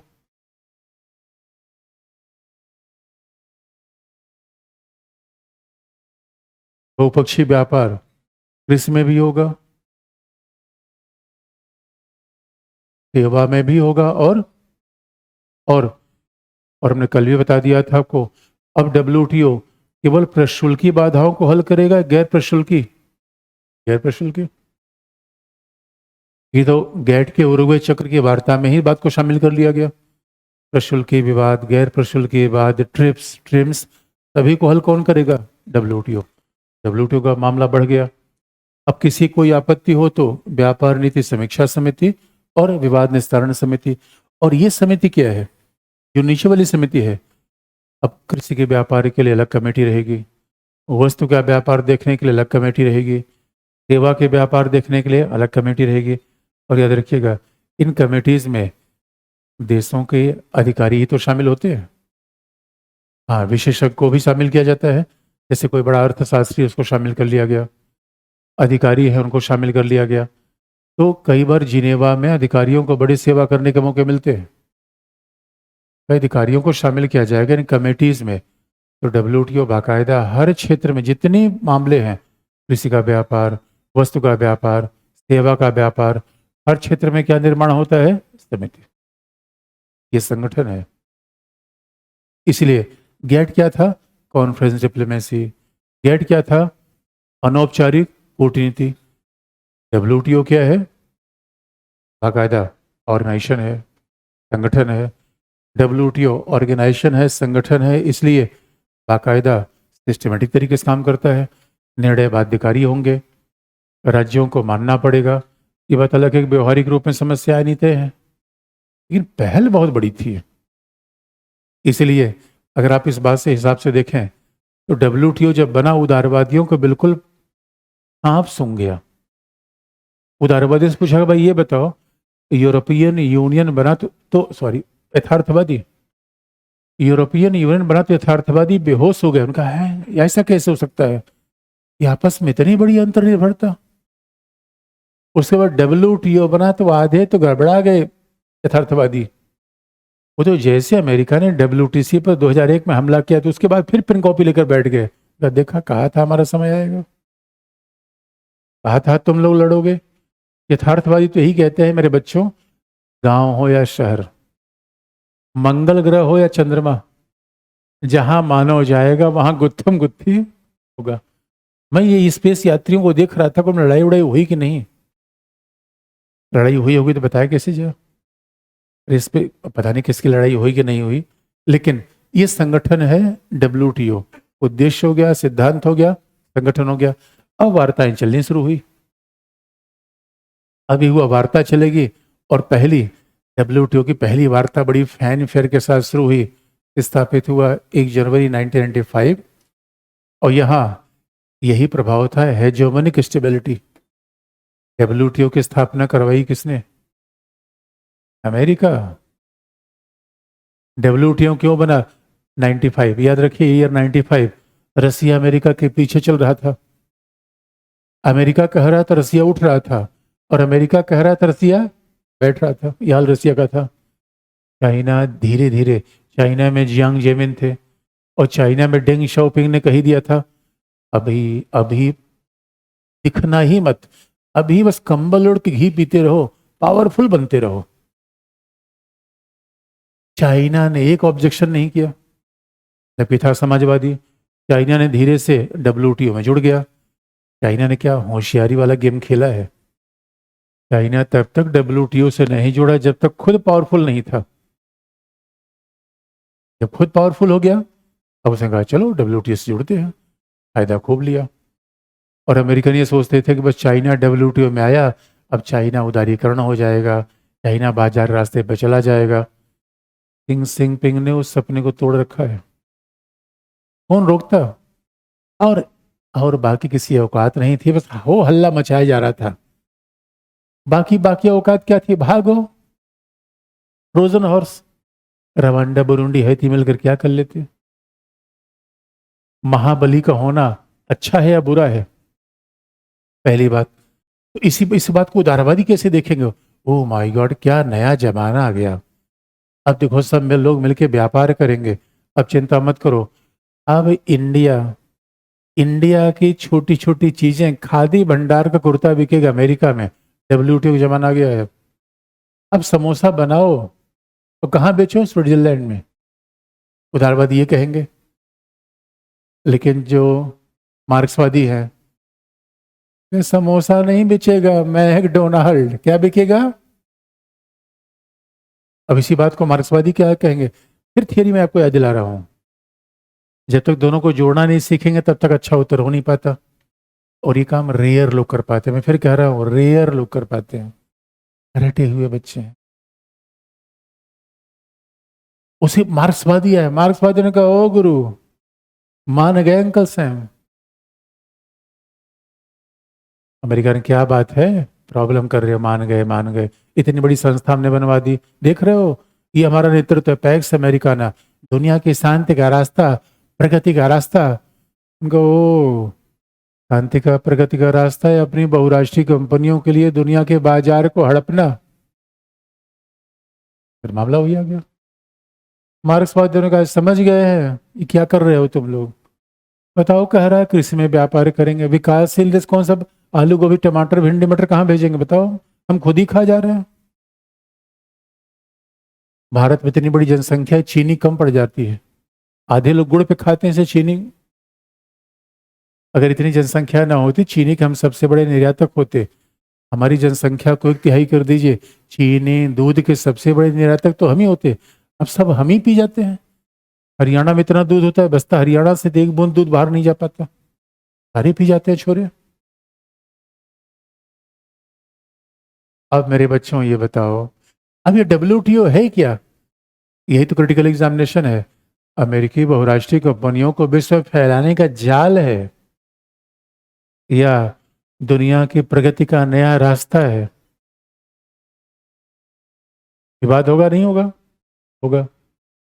थियरी फिर यहां अप्लाई कर दीजिए, प्रैक्टिस से थियरी, थियरी से प्रैक्टिस। मतलब है डब्ल्यूटीओ का महानिदेशक जहां बैठता है उसका कमरा हरे रंग से पोता गया है। तो डब्ल्यूटीओ का महानिदेशक क्या करता है? 164 मेंबर जब डब्ल्यूटीओ में आते हैं 5-6 महाशक्तियों को बुला लेता है, मैक्सिमम 10, बाकी को कहता है घूम टहल लो, शहर बहुत अच्छा है, मुफ्त में आने का दोबारा मौका मिलेगा नहीं, जो निर्णय है बता दिया जाएगा। यानी डब्ल्यूटीओ में निर्णय होता है, वो कह दिया जाता है आम सहमत से निर्णय हो गया, वोटिंग होती ही नहीं।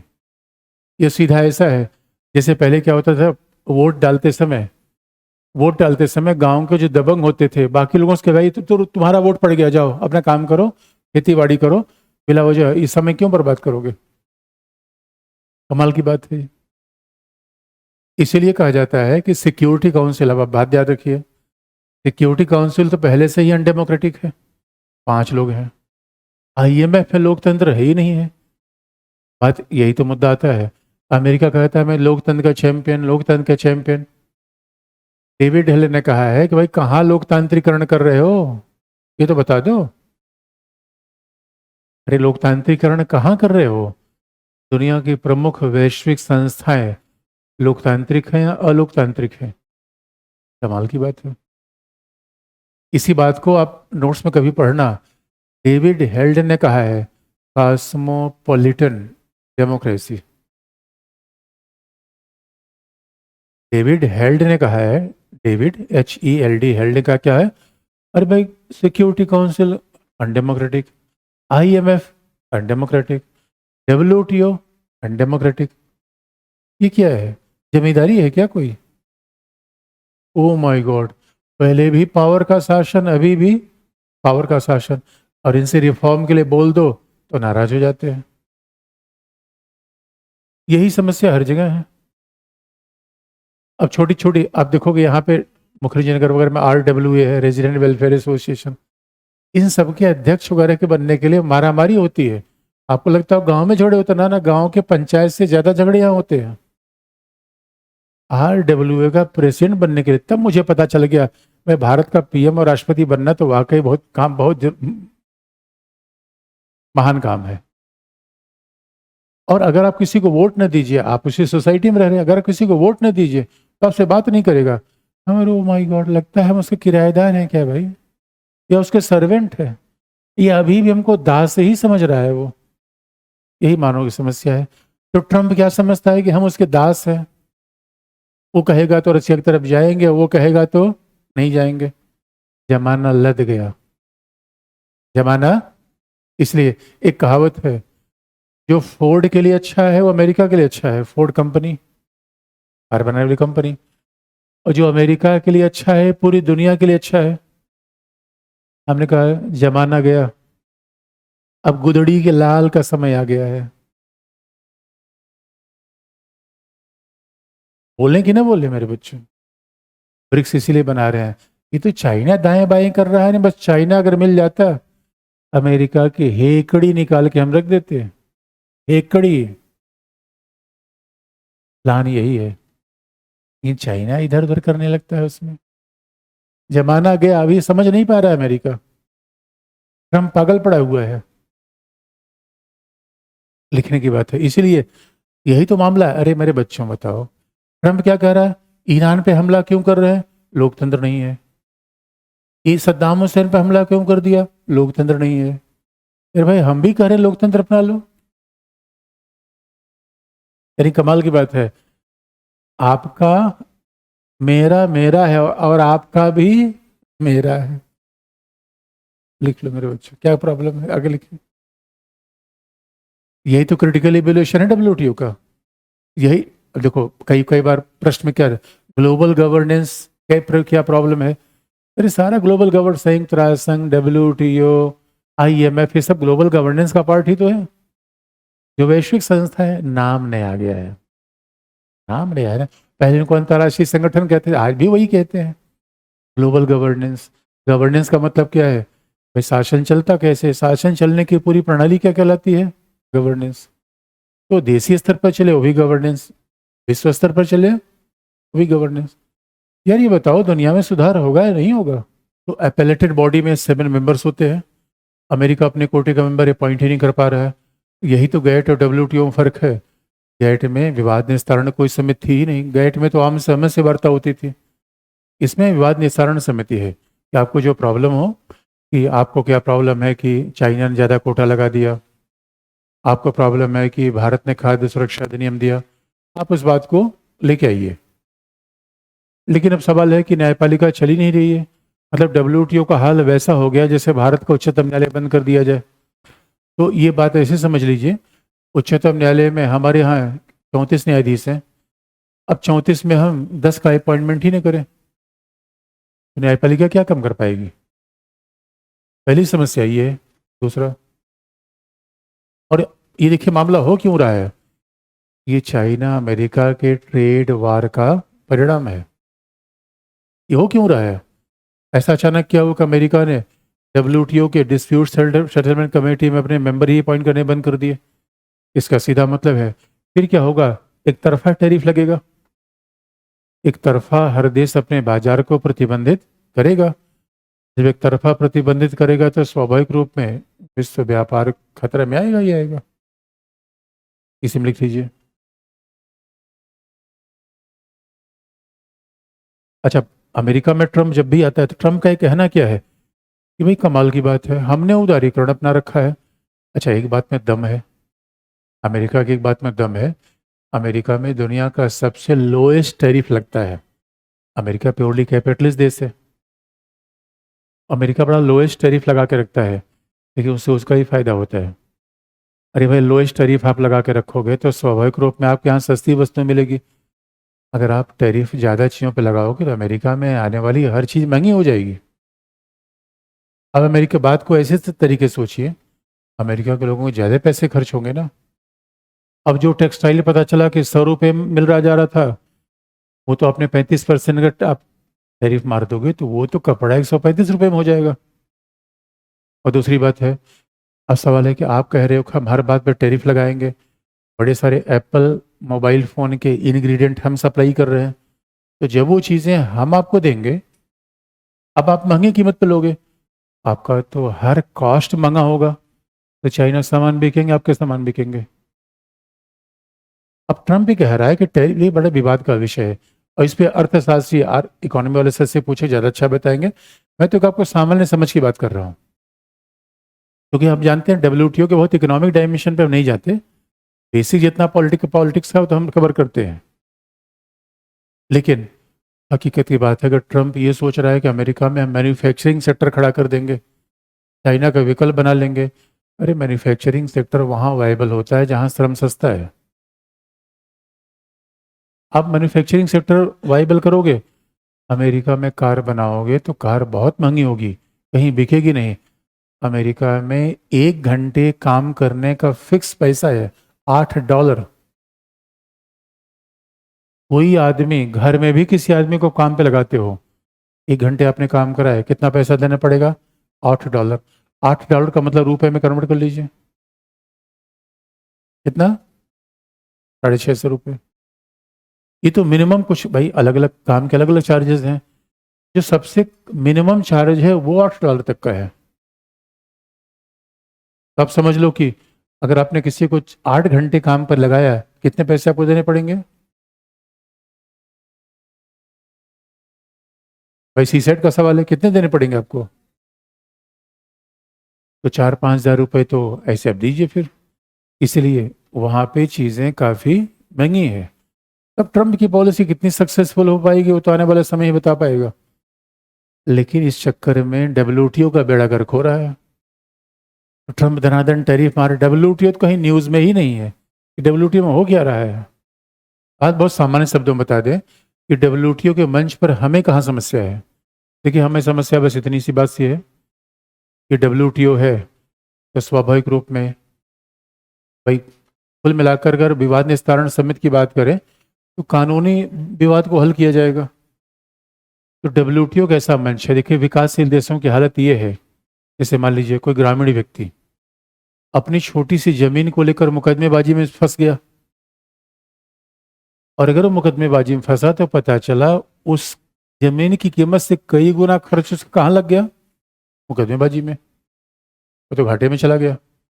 बात को आप ऐसे देख लीजिए, अमेरिका अमेरिका टर्मरिक पे क्या करेगा, हल्दी पे क्या करेगा, पेटेंट करा लेगा वो। अब आप जाके विवाद खड़ा करिए, आप कहिए ना भाई ये पेटेंट हमारा है, आपको ये सिद्ध करने में पेटेंट हमारा है कि जाके मुकदमा लड़िए। अब पता चला जितना टर्मरिक से पेटेंट मिला नहीं, उतना अपने मुकदमे में खर्च कर दिया। और घाना रवांडा ये सब कहाँ जाएंगे विवाद लेके? वकील ही नहीं कर पाएंगे। दिल्ली में वकील करना महंगा है, स्विट्जरलैंड में वकील। पता चला जितने की मुर्गी नहीं, गए थे किसका पेटेंट लेने? हल्दी का, और वहां पूरी सब्जी ही गंवा के चले आए। ये झगड़ा है। और विकसित देश तो जानबूझ के लिटिगेशन पैदा करते रहते हैं। वो जानते हैं डिस्करेज, विकासशील देश डिस्करेज हो जाएंगे, ये कहाँ मुकदमेबाजी के लिए आएंगे। बड़ा लफड़ा है इसमें, बहुत लफड़े वाली बात है। इसे बार बार कहा जाता है कि भाई ठीक है, आपने विवाद निस्तारण कमेटी बना दी। इसको देखने से ऐसा लगता है कि डब्ल्यूटीओ बना तो है, देखने में लोकतांत्रिक संस्था लगता है, लेकिन इनमें कई खामियां हैं। पावर पॉलिटिक्स की गुंजाइश हमेशा इसमें रहती है, लेकिन फिर विकल्प क्या है? फिर वही बात, विकल्प है। डब्ल्यूटीओ में समस्या है, उसकी वार्ताओं में चुनौतियां हो सकती हैं, तो क्या किया जाए? हम इसे छोड़ के भाग जाएं या इसमें रिफॉर्म की बात करें? इसलिए विकासशील देशों ने भी अपने नज़रिए में बदलाव किया। उनका पहला नज़रिया कैसा था? ट्रोजन हॉर्स जैसा। दूसरा नज़रिया उनका बदला कि जब उन्होंने इकट्ठे होके लड़ने का फैसला किया, तो और धीरे धीरे तो विकासशील देशों की कंडीशन पावरफुल होती चली गई। इसीलिए अब डब्ल्यूटीओ के बाद हम दुनिया देखें, डब्ल्यूटीओ की वार्ताएं क्या हुई। ये तो WTO के बारे में बेसिक बात आपको बता दी। अब हमें कहाँ देखना है, WTO की वार्ताएं कौन सी हुई, और वार्ता पैसे देखे, वार्ता हुई किसी कॉन्टेक्स्ट में या बिना कॉन्टेक्स्ट के, कॉन्टेक्स्ट में वार्ता हुई। और कॉन्टेक्स्ट देखने के लिए बात जरूरी है। कॉन्टेक्स्ट देखने के लिए जो सबसे महत्वपूर्ण पहलू है वह इंटरनेशनल जो इकोनॉमिक ऑर्डर है उसको हम कैसे डिवाइड करेंगे। जैसे हमने पोस्ट कोल्ड वॉर वर्ल्ड को देखा था, इंटरनेशनल इकोनॉमिक ऑर्डर को हम पोस्ट कोल्ड वॉर वर्ल्ड में देखना चाहते हैं। पोस्ट कोल्ड वॉर वर्ल्ड में कैसे, 1991 से आप कह सकते हो कि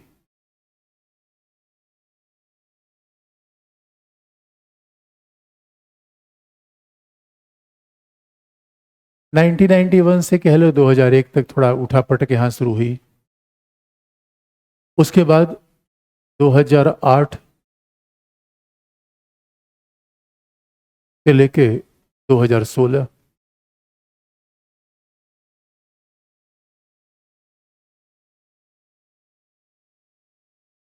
जहाँ बड़ी चेंज आए। अगर हम देखें इंटरनेशनल पॉलिटिकल इकोनॉमी में जहाँ चेंज आए जो फेजेस में, वहाँ पे 91 से 2001, फिर 2008 से 2016, और जब से यूक्रेन संकट आया, ट्रम्प आए, उसके बाद 2020 के बाद तो आप देखो कि 2000 यूक्रेन संकट कब है, 2022 यूक्रेन संकट। तो ऐसे हम चीज़ों को डिवाइड कर लेते हैं कि इंटरनेशनल पॉलिटिकल इकोनॉमी का मामला कैसे आगे बढ़ा। ये फेज कैसा था, ये फेज ऐसा था जहाँ पे आप याद रखिएगा WTO के बिल्कुल, ये फेज तो ऐसा था, उदारीकरण का स्वर्णिम काल है ये उदारीकरण, भूमंडलीकरण को बिल्कुल सकारात्मक रूप में देखा गया। उदारीकरण, भूमंडलीकरण को तो यहाँ बिल्कुल पॉजिटिव रूप में देखा गया। यहाँ पे सारे एक तरफ क्षेत्रीय आर्थिक संगठन, इसलिए WTO बहुत प्रभावी तौर पर काम कर पाया। दुनिया के सभी देशों ने उदारीकरण को मान लिया। अब देखो ये फेज तो अपने आप में कमाल का था। WTO क्यों बन रहा था, ये कारण थे। यूरोपियन यूनियन आगे बढ़ रहा था, यानी अब ये मान लिया गया उदारीकरण, भूमंडलीकरण कोई विकल्प नहीं है। ये तो उदारीकरण का इसलिए गोल्डन फेज था। ऐसा कहा गया आने वाली दुनिया के लिए उदारीकरण की होगी। अब तो स्वाभाविक रूप में इसका कोई विकल्प हो ही नहीं सकता। यानी बिल्कुल ऐसा था, बिल्कुल रोमांटिक फेज। यानी उदारीकरण का विकल्प भी कोई सुनने को तैयार नहीं था। लेकिन 2008 में आर्थिक मंदी आई। जैसे आर्थिक मंदी आई तो स्वाभाविक रूप में संरक्षणवाद बढ़ने लगा।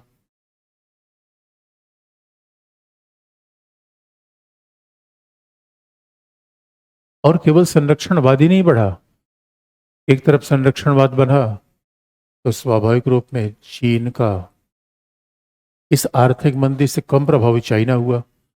पश्चिमी देशों के लिए चैलेंज था, चाइना का राइज होना शुरू हुआ। इसलिए बहुत ध्यान से देखने की बात है। ब्रिक्स के बारे में मैंने कहीं बताया था, नहीं बताया था? ब्रिक्स के बारे में मैंने बता दिया कि नहीं बता दिया है? ठीक है, बता दी। BRICS G20। इसीलिए आप देखोगे ब्रिक्स कब बन रहा है,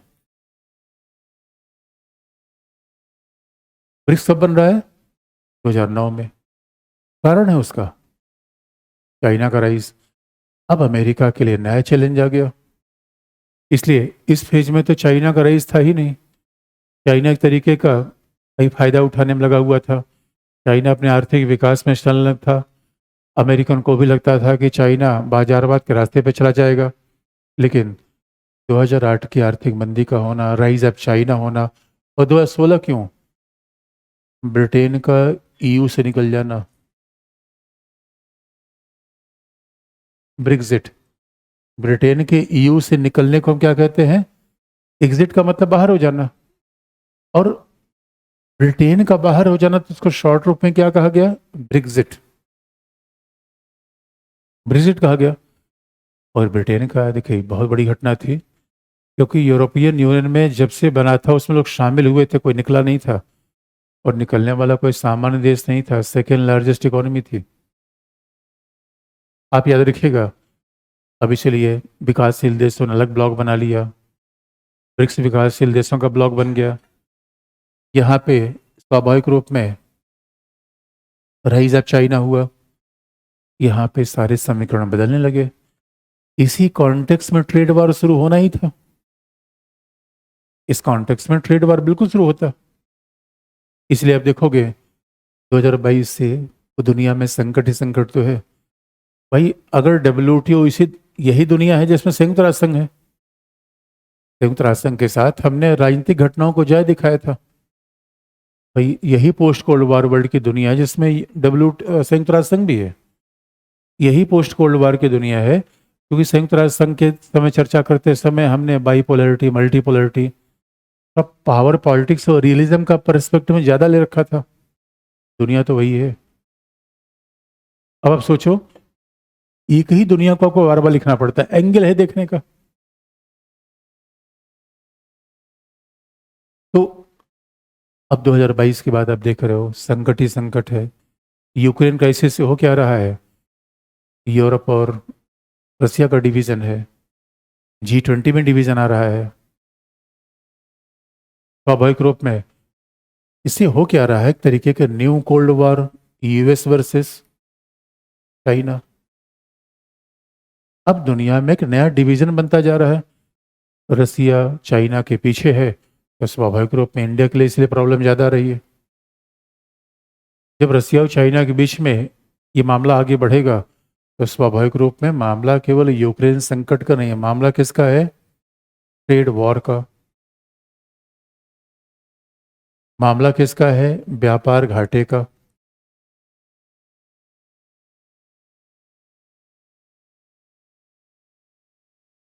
यानी यही तो अमेरिका और चाइना के बीच ट्रेड वॉर हुआ।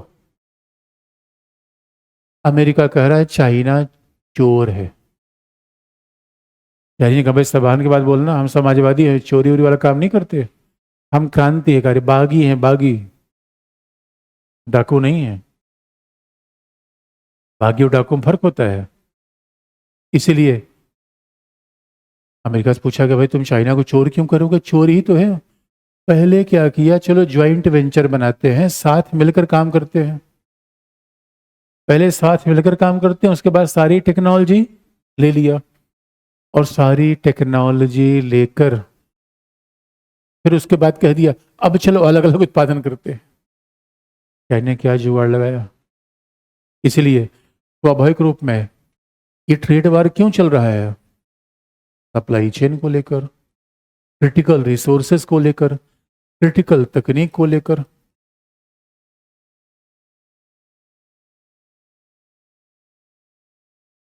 क्रिटिकल तकनीक, क्रिटिकल रिसोर्सेज को लेकर ट्रेड वार, टैरिफ वार सब चल रहा है।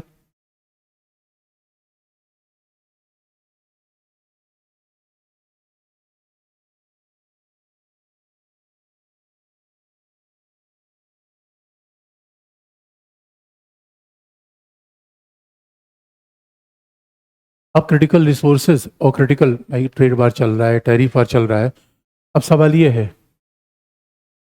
कि दुनिया में जब ये समस्याएं दिख रही हैं, यूक्रेन संकट है, सारे चैलेंजेस ये दुनिया में बने हुए हैं, दुनिया में जब ये सारे चैलेंज बने हुए हैं तो WTO रहेगा या मरेगा, कमाल की बात है। इसलिए ग्लोबल साउथ अपनी मांग और उठा रहा है, नॉर्थ में चैलेंज है, और कई बार ट्रम्प का मामला समझ नहीं आता। देखिए ट्रम्प कुछ बोल दे तो उसमें बहुत ज़्यादा तो बुरा नहीं मानना चाहिए, ट्रम्प है पागल।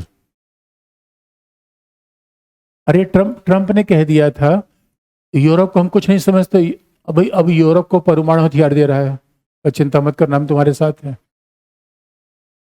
इसे बोल बचन से IR एकदम इम्पैक्टेड नहीं होता। अब ट्रम्प ने एक बार कह दिया इंडिया और रशिया की इकोनॉमी बेकार है, उन लोग इसको हाल बेकार है, वो करंट अफेयर, ऐसे करंट अफेयर नहीं होता, कही गई बात है ये, उसको गहरे से हम देखेंगे कि ऐसा क्या मामला है, क्यों ऐसा अमेरिका कह रहा है। लेकिन अब देखो दोस्तों, सीन ये है आपके सामने, WTO भाई इस कंडीशन में अंतर्निर्भरता संकट में आएगी, चैलेंज बढ़ेगा, WTO और विकासशील देशों तो अपना एजेंडा, विकासशील देश कह रहे यार हमारा मुद्दा कहाँ गया? जो टेक्नोलॉजी की मांग थी, ये सब तो हमारा मुद्दा तो वहीं का वहीं रह गया। अगर चुप करो, तुम्हारे मुद्दे कोई बात नहीं कर रहा अभी। अभी पहले पावर जंग होने दो। वार हो रही है रे मिस्टीरियो और जॉन सीना के बीच में, और बीच में कूद रहा है राजपाल यादव। जरूरत नहीं अभी। अब इसीलिए विकासशील देश कहते हैं यार ये तो अलग अलग फुद्दू बना रहा है। पहले कोल्ड वार के चक्कर में लूटा, उसके बाद पोस्ट कोल्ड वार में कहा नई दुनिया नई दुनिया नई दुनिया, और फिर सारा बेकार की बात किए जा रहा है। यही तो है, पश्चिम देश अब आर्टिफिशियल इंटेलिजेंस के दौर में चली जा रही है। अरे आर्टिफिशियल इंटेलिजेंस जब आ जाएगा तो रोजगार कहाँ मिलेगा? और हमारे पास ना आर्टिफिशियल है ना इंटेलिजेंस है। अरे टेक्नोलॉजी कहाँ है हमारे पास? अभी आप देखोगे कुछ विकासशील देश हैं, यूएई ने तो $1 ट्रिलियन का इन्वेस्टमेंट कर रखा है आर्टिफिशियल टेक्नोलॉजी की रिसर्च पर। इसराइल है, अमेरिका है, यूएई, इनके पास बड़ा पैसा है, सब रिसर्च पे लगा दे रहे हैं। हम तो स्कूल बनवा नहीं पा रहे, अभी कहाँ रिसर्च पे लगाए बताओ? दलिया खिलाए, दलिया खिलाए कि 3,000 रुपये महिलाओं को महीने दें, कि आर्टिफिशियल इंटेलिजेंस अपनाए, क्या करें मेरे बच्चों? भारत की तो बड़ी फजीयत है ना, बड़ा देश। अब किसी आम आदमी को जाकर कहेंगे भाइयों बहनों चिंता मत करो, इस देश को महाशक्ति बना देंगे, उनका पहले 3,000 रुपये की बात करो, महाशक्ति बना दोगे हम बाद में देख लेंगे, वो सबसे मतलब नहीं है। गाँव का आदमी ऐसे कह देता है। तो ये बताओ यार, सड़क बनी, अरे सड़क रेल की बात मत करो, हमें पैसा मिला कि नहीं इसकी बात करो। अब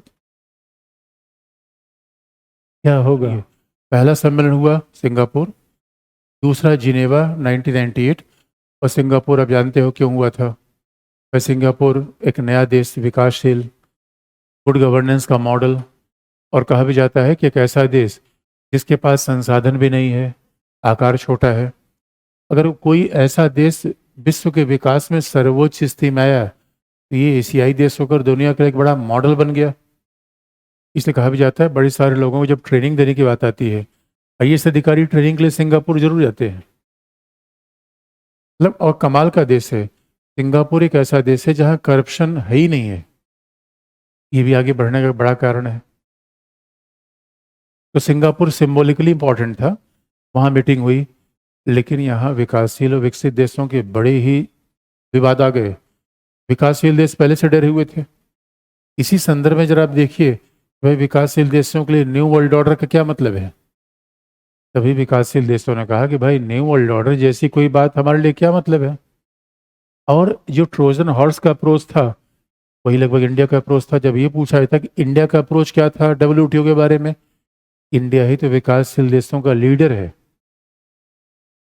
अब देखिए यही समाज सामान्य रूप में, हमारी समस्या क्या है ये ट्रंप नहीं समझता।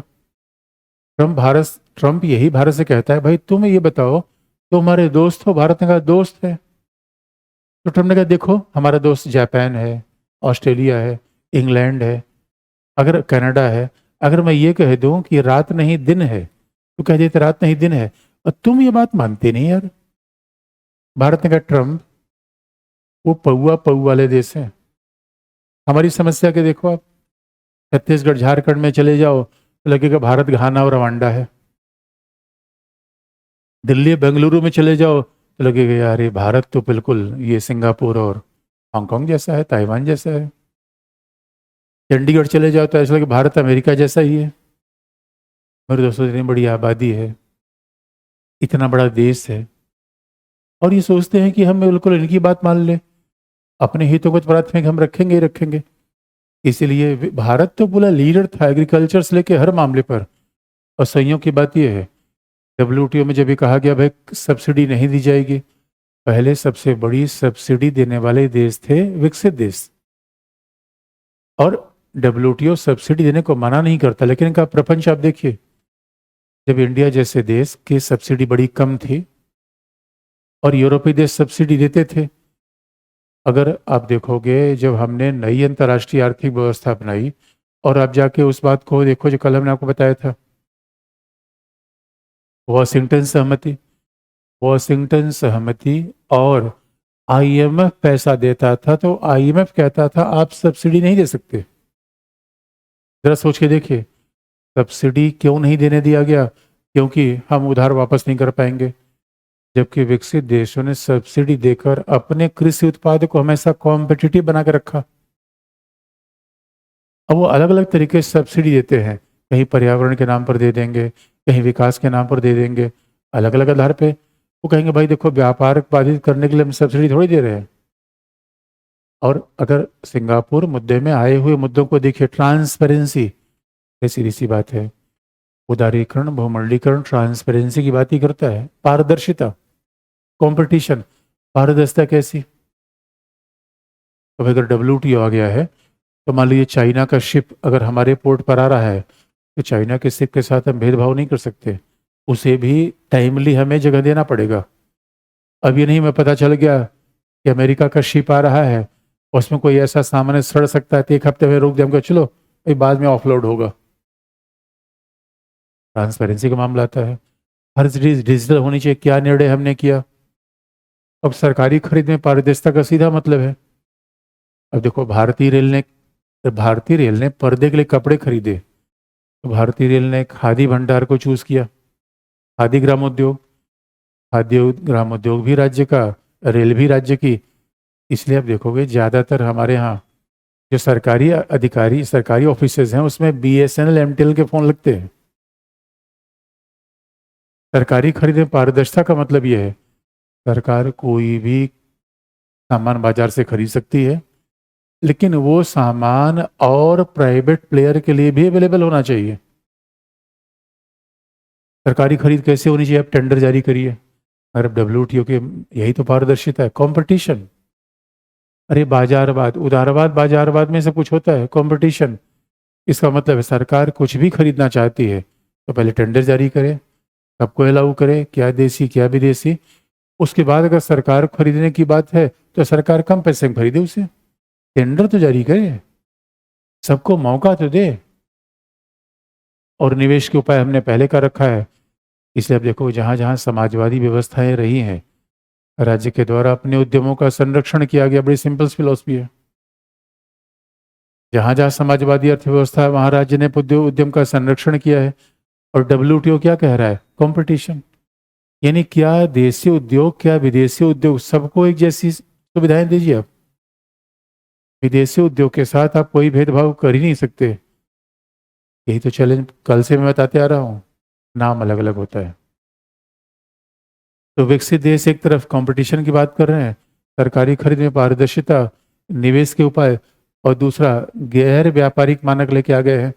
अच्छा, इनकी बड़ी समस्या है, याद रखिएगा। इसलिए ऐसा नहीं कि बहुपक्षीय व्यापार बढ़ेगा, घाटा हमें ही होता है। इनके लिए बड़ी चिंताएं आती हैं, और आपको मैं बता दूं कैसे। याद रखिएगा, ग्लोबलाइजेशन से समस्या केवल विकासशील देश से में हुई, ऐसा समझना एक तरफा है। ग्लोबलाइजेशन से समस्या इनके लिए भी हुई। तो ग्लोबलाइजेशन से इनके लिए समस्या कैसी हुई, इसका एग्जाम्पल आप देखिए। ग्लोबलाइजेशन से इनके लिए समस्या कैसी हुई? इनके यहाँ श्रम बहुत महंगा है। अब इनकी कंपनी क्या करेगी? अपना उत्पादन करने के लिए कंपनी शिफ्ट कर, टेस्ला इंडिया में क्यों आना चाहती है? बहुत कारण है। तो ये सारी सारी, इसलिए तो आप देखोगे अमेरिका में जिन लोगों के सपोर्ट से ट्रम्प चुनाव जीता हुआ है, वो चाहते हैं कि भाई हमारा रोजगार खत्म हो रहा है, आप करें ग्लोबलाइजेशन। ग्लोबलाइजेशन, इन्फोसिस आ रही है अमेरिका में। अमेरिका में इन्फोसिस जाएगी तो हम भी तो जाएंगे। इन्फोसिस इंडियन को हायर कर रही है। ये कहते हैं कमाल की बात है भाई, हमारे देश में कंपनी काम कर रही है, हमारे देश में सुविधा दे, बाजार दे, हम दे रहे हैं उसको, और अमेरिकन को हायर नहीं कर रही है। और दूसरी बात है, और अमेरिकन कंपनी जाके चाइना, जापान, इंडिया में इन्वेस्टमेंट कर रही है। इनका, क्योंकि विकासशील देशों में नाइकी कंपनी ने क्या कर रखा है? नाइकी कंपनी अपने जूते म्यांमार बनवा रही है। म्यांमार में बनाए गए जूते में प्रॉफिट होगा या अमेरिका में? म्यांमार में। इसीलिए आप याद रखो, क्योंकि अमेरिका यूरोप में क्या है, पहला श्रम मानक बड़ा सख्त है।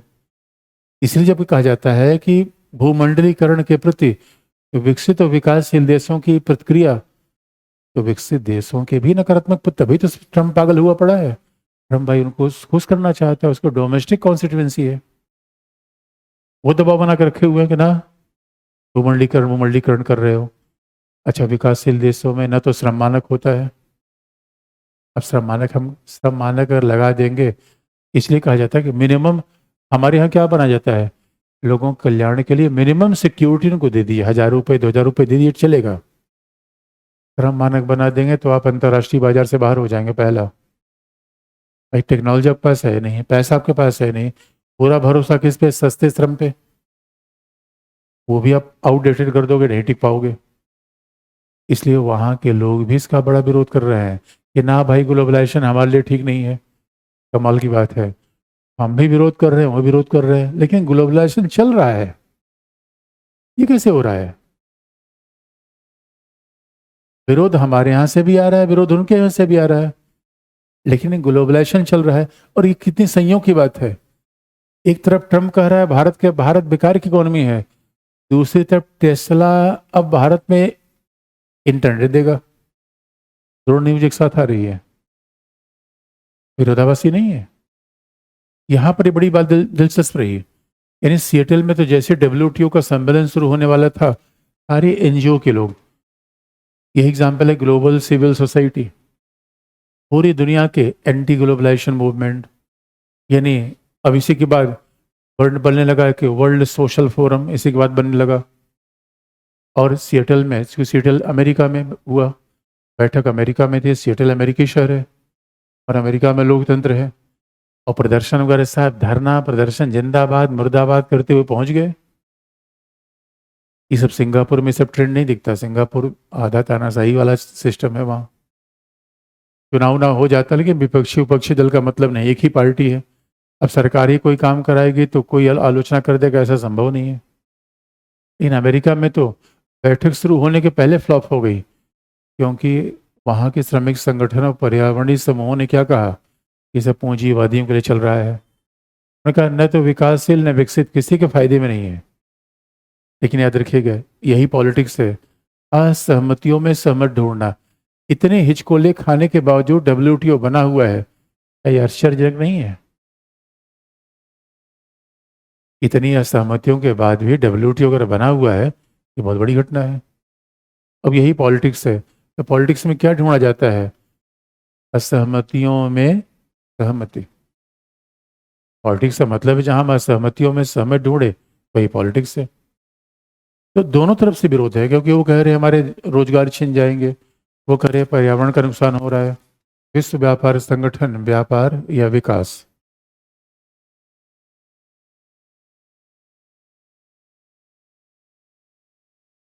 अच्छा, सिएटल वार्ता फ्लॉप हुई। अब अगली वार्ता थी कतर में, दोहा। अच्छा, कतर है, UAE है, बहरीन है, ओमान है, कुवैत है, देश बड़े छोटे छोटे हैं, पूंजीवादी इकोनॉमी को अपना कर रखे हुए हैं, और ये कहीं ना कहीं विकास के मॉडल बन गए हैं। पूंजीवाद से खूब फायदा मिला है। देखो दोस्तों, एक बारे में तो पूंजीवादी खामियां तो सामाजिक ही हैं, लेकिन एक बात तो मानोगे, आप केबल से टीवी देखना पसंद करोगे सीधे स्टार लिंक से? अब केबल टीवी में क्या होता है, पहले हम लोग जाके एंटीना घुमा दे, भाई बांधिए जाके एंटीना, छोटा भाई एंटीना ठीक करता, बड़ा भाई हाँ घुमा और ठीक है ठीक है। कमाल की बात है, झंझट ही चला गया, एंटीना मतलब गया। देखो दुनिया में क्या, ये कंपटीशन है। पूंजीवाद हमेशा कंपटीशन रखता है, क्वालिटी रखता है। कई सामान तो सस्ते मिलते भी हैं। फैशन में इतनी चीजें आज अवेलेबल है, पहनने के कपड़े उतने पहले थे लोगों के पास। अब समाजवाद में चले जाओगे, सोवियत संघ में वही एक कपड़ा मिलता था, वैरायटी थी ही नहीं। तो सोवियत वाले क्या कहते, सादगी सादगी अपना के रखो, एक कपड़ा मिलता था।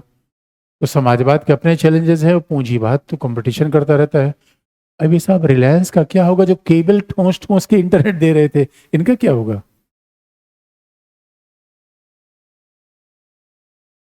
ये साइंस टेक्नोलॉजी वाले सर से पूछेगा, वो मेरा काम नहीं है। मेरे दिमाग में ऐसी बात आ रही थी, मैंने आपसे पूछ लिया कि इनका क्या होगा। तो सवाल ये है,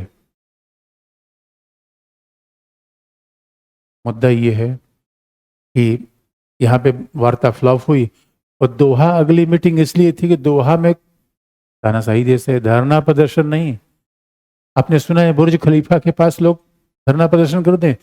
एक बार ऐसा हुआ था, अभी 4-5 साल पहले, वहां पे 2-3 साल पहले घटना है। शाहबाज शरीफ चले गए थे यूएई में, उसमें इमरान खान शाहबाज शरीफ के झगड़े भी चल रहे थे। यूएई में शाहबाज शरीफ कह दिया चोर चोर चोर, लोगों ने खड़े हो गए और कहा पाकिस्तानियों ने, यूएई की सरकार ने जांच का आदेश दे दिया कि यूएई में ऐसा कैसे हो सकता है, ये हंगामा यूएई में कैसे? तो यूएई ने सारे लोगों को कहा कि दोबारा इस तरीके से कहा सीधा उठा कराची भेजूंगा, हम यहाँ रह नहीं पाओगे। इसलिए, और जब दोहा में जब वार्ता हो रही थी तो आसपास के एरिया में पानी प्रतिबंधित, पानी दुकान में बिक ही नहीं रहा था। पश्चिम एशिया में पानी तेल से भी महंगा है, पानी बंद कर दिया गया, इसे धरना प्रदर्शन करने वाले पहुंच ही नहीं पाए। लेकिन मुद्दा फिर विवाद का बना और इसे 2001 के दोहा विकास वार्ता का नाम क्या रखा गया? दोहा व्यापार वार्ता नहीं, क्या रखा गया? दोहा विकास वार्ता। ऐसे ही रख दिया गया है, उसके पीछे कोई लॉजिक होगा? और जब भी इसीलिए कहते ध्यान से पढ़िए। अब आप कह रहे हो अरे हम तो कह रहे हैं भाई सिंगापुर व्यापार वार्ता, अब वाणिज्य मंत्रियों की बैठक हो रही है और व्यापार वार्ता होगा, विकास वार्ता होगा। अब सवाल है, ये विकास विकसित देशों के लिए, अमेरिका के लिए चैलेंज आ गया। अमेरिका ने कहा भाई डब्ल्यूटीओ बनवा तो दिया, आगे बढ़ ही नहीं पा रहा है, विकासशील देशों ने क्या बढ़ पाएगा? तुम लोग षड्यंत्र कर रखा है, अपनी बहुराष्ट्रीय कंपनियों को से पूरी दुनिया लुटवाना चाहते हो, आगे बढ़ने नहीं देंगे। अमेरिका ने कहा मां कसम, ये बात किसके लिए है? पूरी दुनिया से गरीबी बीमारी मिट जाएगी, ये डब्ल्यूटीओ है। अब देखो उदारवादी क्या तर्क देते हैं, दुनिया में गरीबी इसलिए है कि उदारवाद नहीं है। समाजवादी क्या तर्क देते हैं कि दुनिया में गरीबी इसलिए है कि पूंजीवाद है। कौन सही है? कौन सही है? आज तक ये तय नहीं हो पाया कौन सही है, तो हमें लगता है दोनों आधा आधा सही है। दोहा विकास वार्ता हुई, दोहा विकास वार्ता में माहौल बिल्कुल सकारात्मक बनाने का प्रयास किया गया। अब यही दुनिया के नजरिए हैं, इसी बात को लेके दुनिया में संघर्ष होते रहते हैं, क्योंकि अब अगर हम दोहा विकास वार्ता के मुद्दे को देखें तो दोहा विकास वार्ता में एग्रीकल्चर रहेगा नहीं रहेगा? आज भी विकासशील देशों के लिए, भारत के लिए सबसे बड़ा इशू क्या है? और भारत, देखिए यही तो बात है, भारत अपने आप में आगे आ जाता है, क्योंकि विकासशील देशों में जो बिल्कुल छोटे देश हैं वो विरोध करने की हालत में ही नहीं है। भाई भारत एक ऐसा देश है जहाँ पे बड़ी जनसंख्या है, तो ऐसे कॉन्टेक्स्ट में एग्रीकल्चर का मुद्दा बिल्कुल आएगा। दोहा विकास वार्ता में था, आज भी डेयरी का मुद्दा, एग्रीकल्चर का मुद्दा, मुद्दे अलग अलग, कभी सब्सिडी का होगा, कभी स्पेशल सेफ गार्ड मैकेनिज्म का होगा, ये थोड़ी थोड़ी बातें बदलती रहती है। तो पहले तो सब्सिडी पर भारत आपत्ति करता था, लेकिन आज तो हमारी सब्सिडी पर पूरी दुनिया आपत्ति कर रही है। एग्रीकल्चर का मामला मैंने कल ही बताया था कि विकसित और विकासशील देशों के बीच में एक खाई है जो बनी रहेगी। इसलिए आप देखोगे कि एग्रीकल्चर के मुद्दे पे जो बार बार चैलेंज आता है, क्योंकि विकासशील देश, कल भी ने बता दिया था कि विकासशील देश क्या कहते हैं, आजीविका का मुद्दा है। इनके लिए किसका मुद्दा है? व्यापार का। भाई कहा भी जाता है कि अमेरिका गेहूं कीमत कम नहीं करता, भले वो गेहूं सुअर को खिला देगा, समुंदर में डाल देगा, उसके लिए गेहूं की खपत है ही नहीं अमेरिका में, वो तो पूरी दुनिया में बेचेगा। हमारे लिए तो आज भी देखो फ्री ऑफ कॉस्ट गेहूं चावल लोगों को देने की जरूरत पड़ती है, हमारी कंडीशन एकदम अलग हो जा रही है।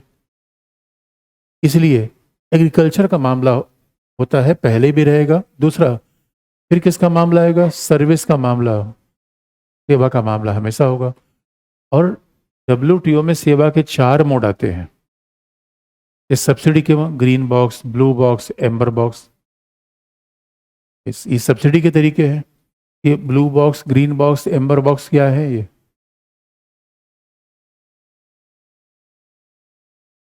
तेजी से बोलो मेरे बच्चों। ठीक है, जो सब्सिडी रिसर्च और डेवलपमेंट के लिए जाएगी ग्रीन बॉक्स में जाएगी, अच्छा, और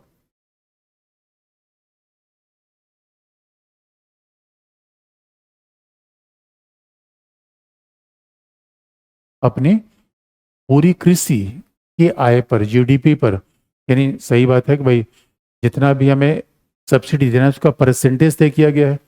डब्ल्यूटीओ सब्सिडी देने को बिल्कुल मना नहीं करता। ये कहता है कि भाई इतने सब्सिडी आप दीजिए। तो विकसित देश अपनी कुल कृषि जीडीपी पर कितने परसेंट सब्सिडी दे सकते हैं? 5%। विकासशील देश कितना दे सकते हैं? 10%। लेकिन ये 5%, 10% का मानक ईयर क्या है? किस वर्ष से 5%, 10%? 1984-85 है। इसका सीधा मतलब है पहली बार मामला फंस रहा है। इंडिया की सब्सिडी 10% ज्यादा हो रही है। अब मामला इंडिया का फंस गया है। पहले यूरोपीय देशों में फंसता था। लेकिन भारत वही कह रहा है, अरे बेस ईयर आपने रखा हुआ 85 का। 85 के बाद भारत जैसे देशों में एग्रीकल्चर कॉस्ट ज़्यादा बढ़े हैं विकसित देशों की तुलना में। तो थोड़ा बेस ईयर 85 का क्यों रख रहे हो भाई? बेस ईयर थोड़ा चेंज करो। और फिर वही बात है कि भारत का तो मानना ही होता है कि देखो हमारी इसलिए समस्या है आजीविका मुफ्त में। अरे भाई गरीबी निवारण करना डब्ल्यूटीओ का पर्पज, संयुक्त राष्ट्र संघ का पर्पज है। अब आपको लग सकता है कि खाद्य सुरक्षा अधिनियम व्यापार के खिलाफ है। क्यों? जो हमारे यहाँ जो पीडीएस का पूरा सिस्टम है, पीडीएस में सरकार अनाज खरीदती है बाजार से ज्यादा दाम पर, और फिर वही अनाज लोगों को मुफ्त में दे देती है। तो हमारे अनाज के मार्केट में, ग्रेन्स मार्केट में तो कोई आ ही नहीं सकता। लोग बार बार कहते हैं कि आप तो अपने बाजार के खिलाफ काम कर रहे हो, डब्ल्यूटीओ के खिलाफ। भारत ने बार बार कहा देखो भाई ये तो व्यापार का मामला ही नहीं है। वो झगड़े होते रहते हैं, इस तरीके से झगड़े होते रहते हैं। फिर कई बार special safeguard mechanism notes में आपके लिखा होगा। तो सब्सिडी के यही मुद्दे तो आते हैं।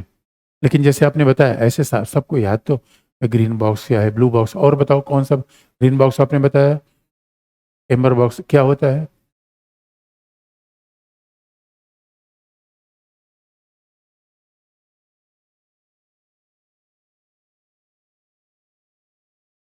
इसका मतलब blue box, amber box, green box पूछा नहीं जाएगा कब पेमेंट्स में पूछा है? लिखिए कि कहीं जरूरत पड़ी तो लिख सकते हैं बीच में, और दूसरी पीटी के लिए तो अपने आप किसी सब चीज़ों काम होते हैं।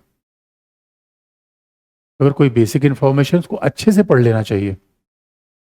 देखो बच्चे, हम बार बार कहते हैं, कई बार क्या होता है जब हम हड़बड़ी में पढ़ते हैं तो कोई चीज़ फिर कॉन्सेप्चुअल क्लियरिटी नहीं रहती। सबसे बड़ी समस्या ऑब्जेक्टिव एग्जाम में जानते हो क्या आती है? आराम से न पढ़ना, बहुत पढ़ना, और कोई चीज़ क्लियर नहीं। पढ़ लिया है बड़ी सारी बातें। ये तो मैं बार बार कहा है, जो चीज़ आप पढ़ रहे हो उस पर क्लियरिटी, एक एक शब्द को अच्छे से पढ़ जाओ। बल्कि मान लो कोई नोट्स में चीज़ है उसका और आसपास देखना हो तो कई बार आपको सर्च भी करना चाहिए। अच्छा इसके आसपास की चीज़ देखते हैं, जो समझ में ना आए तो समझ आ जाए तो ठीक है, उतनी पर्याप्त है। ये आपको डे आज ही याद होना चाहिए इतनी शिद्दत से। ये मैं सोचो कल याद करेंगे, कल वोल कभी आता नहीं। इतना तो उत्साह के साथ आपको आना चाहिए। नहीं, जो चीज़ दी उसको पढ़ लो अच्छे से। फिर तब हम पूछे धनाधन धनाधन फैक्ट बताओ आप। लेकिन एग्रीकल्चर के बाद क्या मामला आएगा? सेवा। सेवा कितने मोड होते हैं भाई? सेवा से एग्रीकल्चर में, सेवा के व्यापार में कई मोड होते हैं ना। कितने मोड होते हैं? नोट्स में लिखा गया, नहीं लिखा गया आपके नोट्स में? अच्छा लिखा गया तो मैं बता दे रहा हूँ। अच्छा मोड नहीं लिखा गया, कोई बात नहीं। वैसे हमारे विषय के लिए जरूर नहीं होता। जब जीएस पढ़ते हैं तो अब तो बेसिक बातें हैं। किसी को आईआर की थ्योरी आप निकाल दो, सारा तो जीएस का सिलेबस है पूरा। पूरा आईआर ही जीएस में के पार्ट में आता है। मोड, मोड ए है, mode B, mode A B, मतलब 1 2 3 4 ऐसे बोलते हैं, ए बी सी डी भी कह सकते हो। 1 2 3, दूसरा है 4। तो मोड जो 1 में जो व्यापार होता है वो व्यापार कैसा है? जो कि बिना लोगों के मूवमेंट के व्यापार होता है, जैसे कॉल सेंटर, बीपीओ। जैसे अब मोड वन का व्यापार क्या है? ये भी सेवा का व्यापार है, लेकिन जिसमें व्यक्ति के फिजिकल मूवमेंट की आवश्यकता नहीं होती। इसका सबसे अच्छा है बिजनेस प्रोसेसिंग जो इंडस्ट्रीज हैं, कॉल सेंटर। यहाँ पर बैठ के हम सब, हम किसको असिस्ट कर रहे हैं? अमेरिकन लोगों को। इसका मतलब है कोई भारत में बैठकर मैथमेटिक्स पढ़ा रहा है यूएस के बच्चों को। एक मुझे कभी वो जो केमिस्ट्री के प्रोफेसर मिले थे, उन्होंने कहा था, वो कह भी रहे थे कि मैंने कई बार पढ़ाया हुआ है यूएस के बच्चों को यहीं से ऑनलाइन। मोड वन की सर्विस है। मोड वन की सर्विस ऑनलाइन के ज़माने में, मोड वन सर्विस का मतलब क्या है? जहां दूसरे को कोई भी उत्पाद बेच दो बिना लोगों की मूवमेंट के। कोई आ नहीं रहा है, कोई जा नहीं रहा है, मैं बैठे बैठे अपनी सेवा बेच दे रहा हूँ। कॉल सेंटर, यही पूरा नाम बिजनेस प्रोसेसिंग इंडस्ट्रीज, बीपीओ। इसलिए अब देखो कॉल सेंटर वाले सालों रात में काम करते हैं, क्योंकि जब हमारे यहाँ रात होता है तो वो अमेरिका में क्या है? दिन है। दूसरा, मोड टू कौन सा सर्विस है? पर्यटक, पेशेंट। मोड टू में क्या होता है? टूरिस्ट। यहाँ फिजिकल मूवमेंट हो रहा है सर्विस में। मोड वन में कोई फिजिकल मूवमेंट नहीं होता, क्योंकि ऑनलाइन के ज़माने में आप बैठकर अपनी सेवा कहीं से दे सकते हैं। तो और जबकि मोड टू में क्या है? टूरिस्ट जाएगा, टूरिस्ट वर्चुअल नहीं होता। मोड वन की सारी सर्विसेज कैसे दी जाती हैं? वर्चुअल। वो मोड टू में वर्चुअल नहीं होता, फिजिकल होता है। पेशेंट जाएगा या नहीं जाएगा? ये वर्चुअल पेशेंट होगा। पेशेंट, टूरिस्ट जाएगा। लोगों का मूवमेंट होता है थोड़े समय के लिए। छात्र, स्टूडेंट, ये क्या है? मोड टू की सर्विस। इसलिए इस समय अमेरिका में सबसे ज़्यादा पढ़ने वाले स्टूडेंट इंडिया के ही तो है। इन सब चीज़ों से दिखता है कि इंडिया यूएस का रिलेशन बहुत बैलेंस्ड है। वो थोड़ी मोड़ी बातों से इधर उधर होने वाला है नहीं। तीसरा, मोड तीन,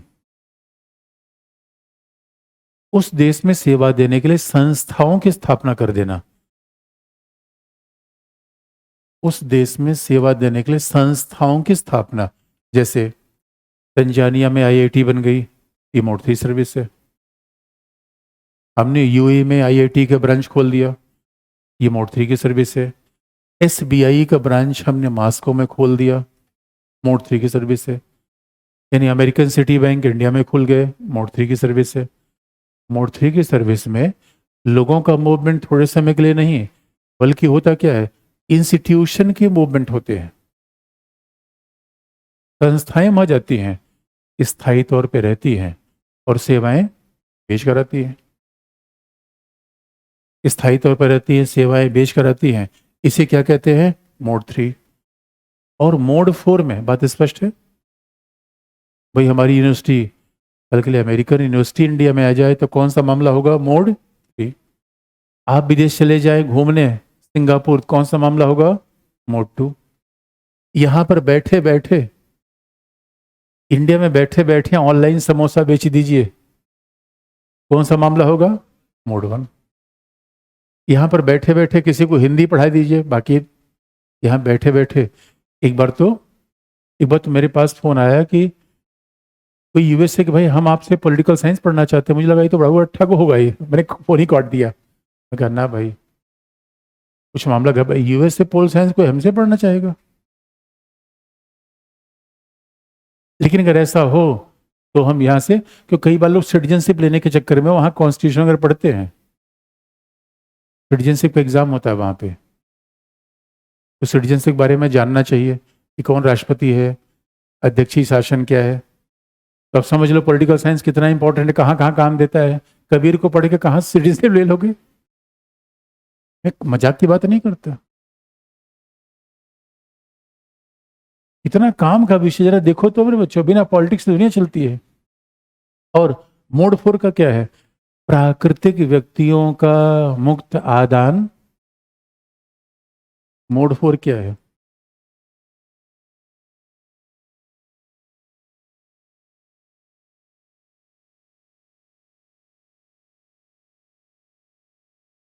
प्राकृतिक व्यक्तियों का मुक्त आदान प्रदान, ये मोड 4 की सर्विस है। प्राकृतिक व्यक्तियों के मुक्त आदान प्रदान का मतलब है, आप कहेंगे क्या व्यक्ति भी प्राकृतिक होता है या नहीं, इसी प्राकृतिक शब्द का प्रयोग क्यों कर रहे हैं? क्योंकि वाणिज्यिक संस्थाओं को आर्टिफिशियल पर्सन माना जाता है।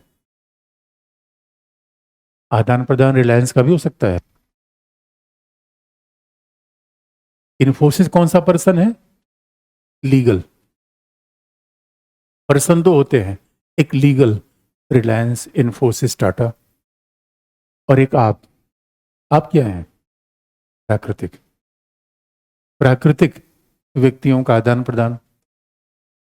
और एक बात याद रखिए, हम WTO के समझौते में कहते हैं भाई ये भी खोल देंगे, ये भी खोल देंगे, ये भी खोल देंगे, बस हमें आने जाने दो। आएंगे केवल जाएंगे। आपको पता है WTO हमारा सबसे बड़ा फायदा क्या है? इसलिए इंडिया यूके के साथ जब फ्री ट्रेड एग्रीमेंट हो रहा था तो हमारा मूल मुद्दा क्या था? हमने कहा ये बताओ भाई, 10 लाख भारतीय पहले से लंदन में है, हमने कहा ये बताओ हम मुफ्त में आएंगे भी लंदन? ना ना, ये सब नहीं। हमने कहा हमारे इंजीनियर, डॉक्टर, हमारे डॉक्टर चले आए लंदन से तो वहाँ की हेल्थ सर्विस गड़बड़ा जाएगी।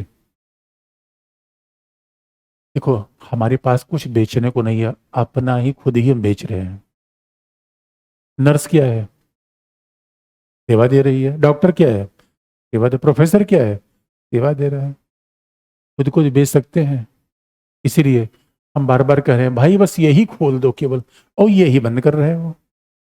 यही देखो लफड़ा होता है। पूरी ऑस्ट्रेलिया, आपको पता है हमारे यहाँ चुनाव का मुद्दा होता है बिजली, पानी, सड़क। ऑस्ट्रेलिया अमेरिका में चुनाव का मुद्दा क्या है? माइग्रेशन को रोका जाए, बाहरियों को ना आने दिया जाए।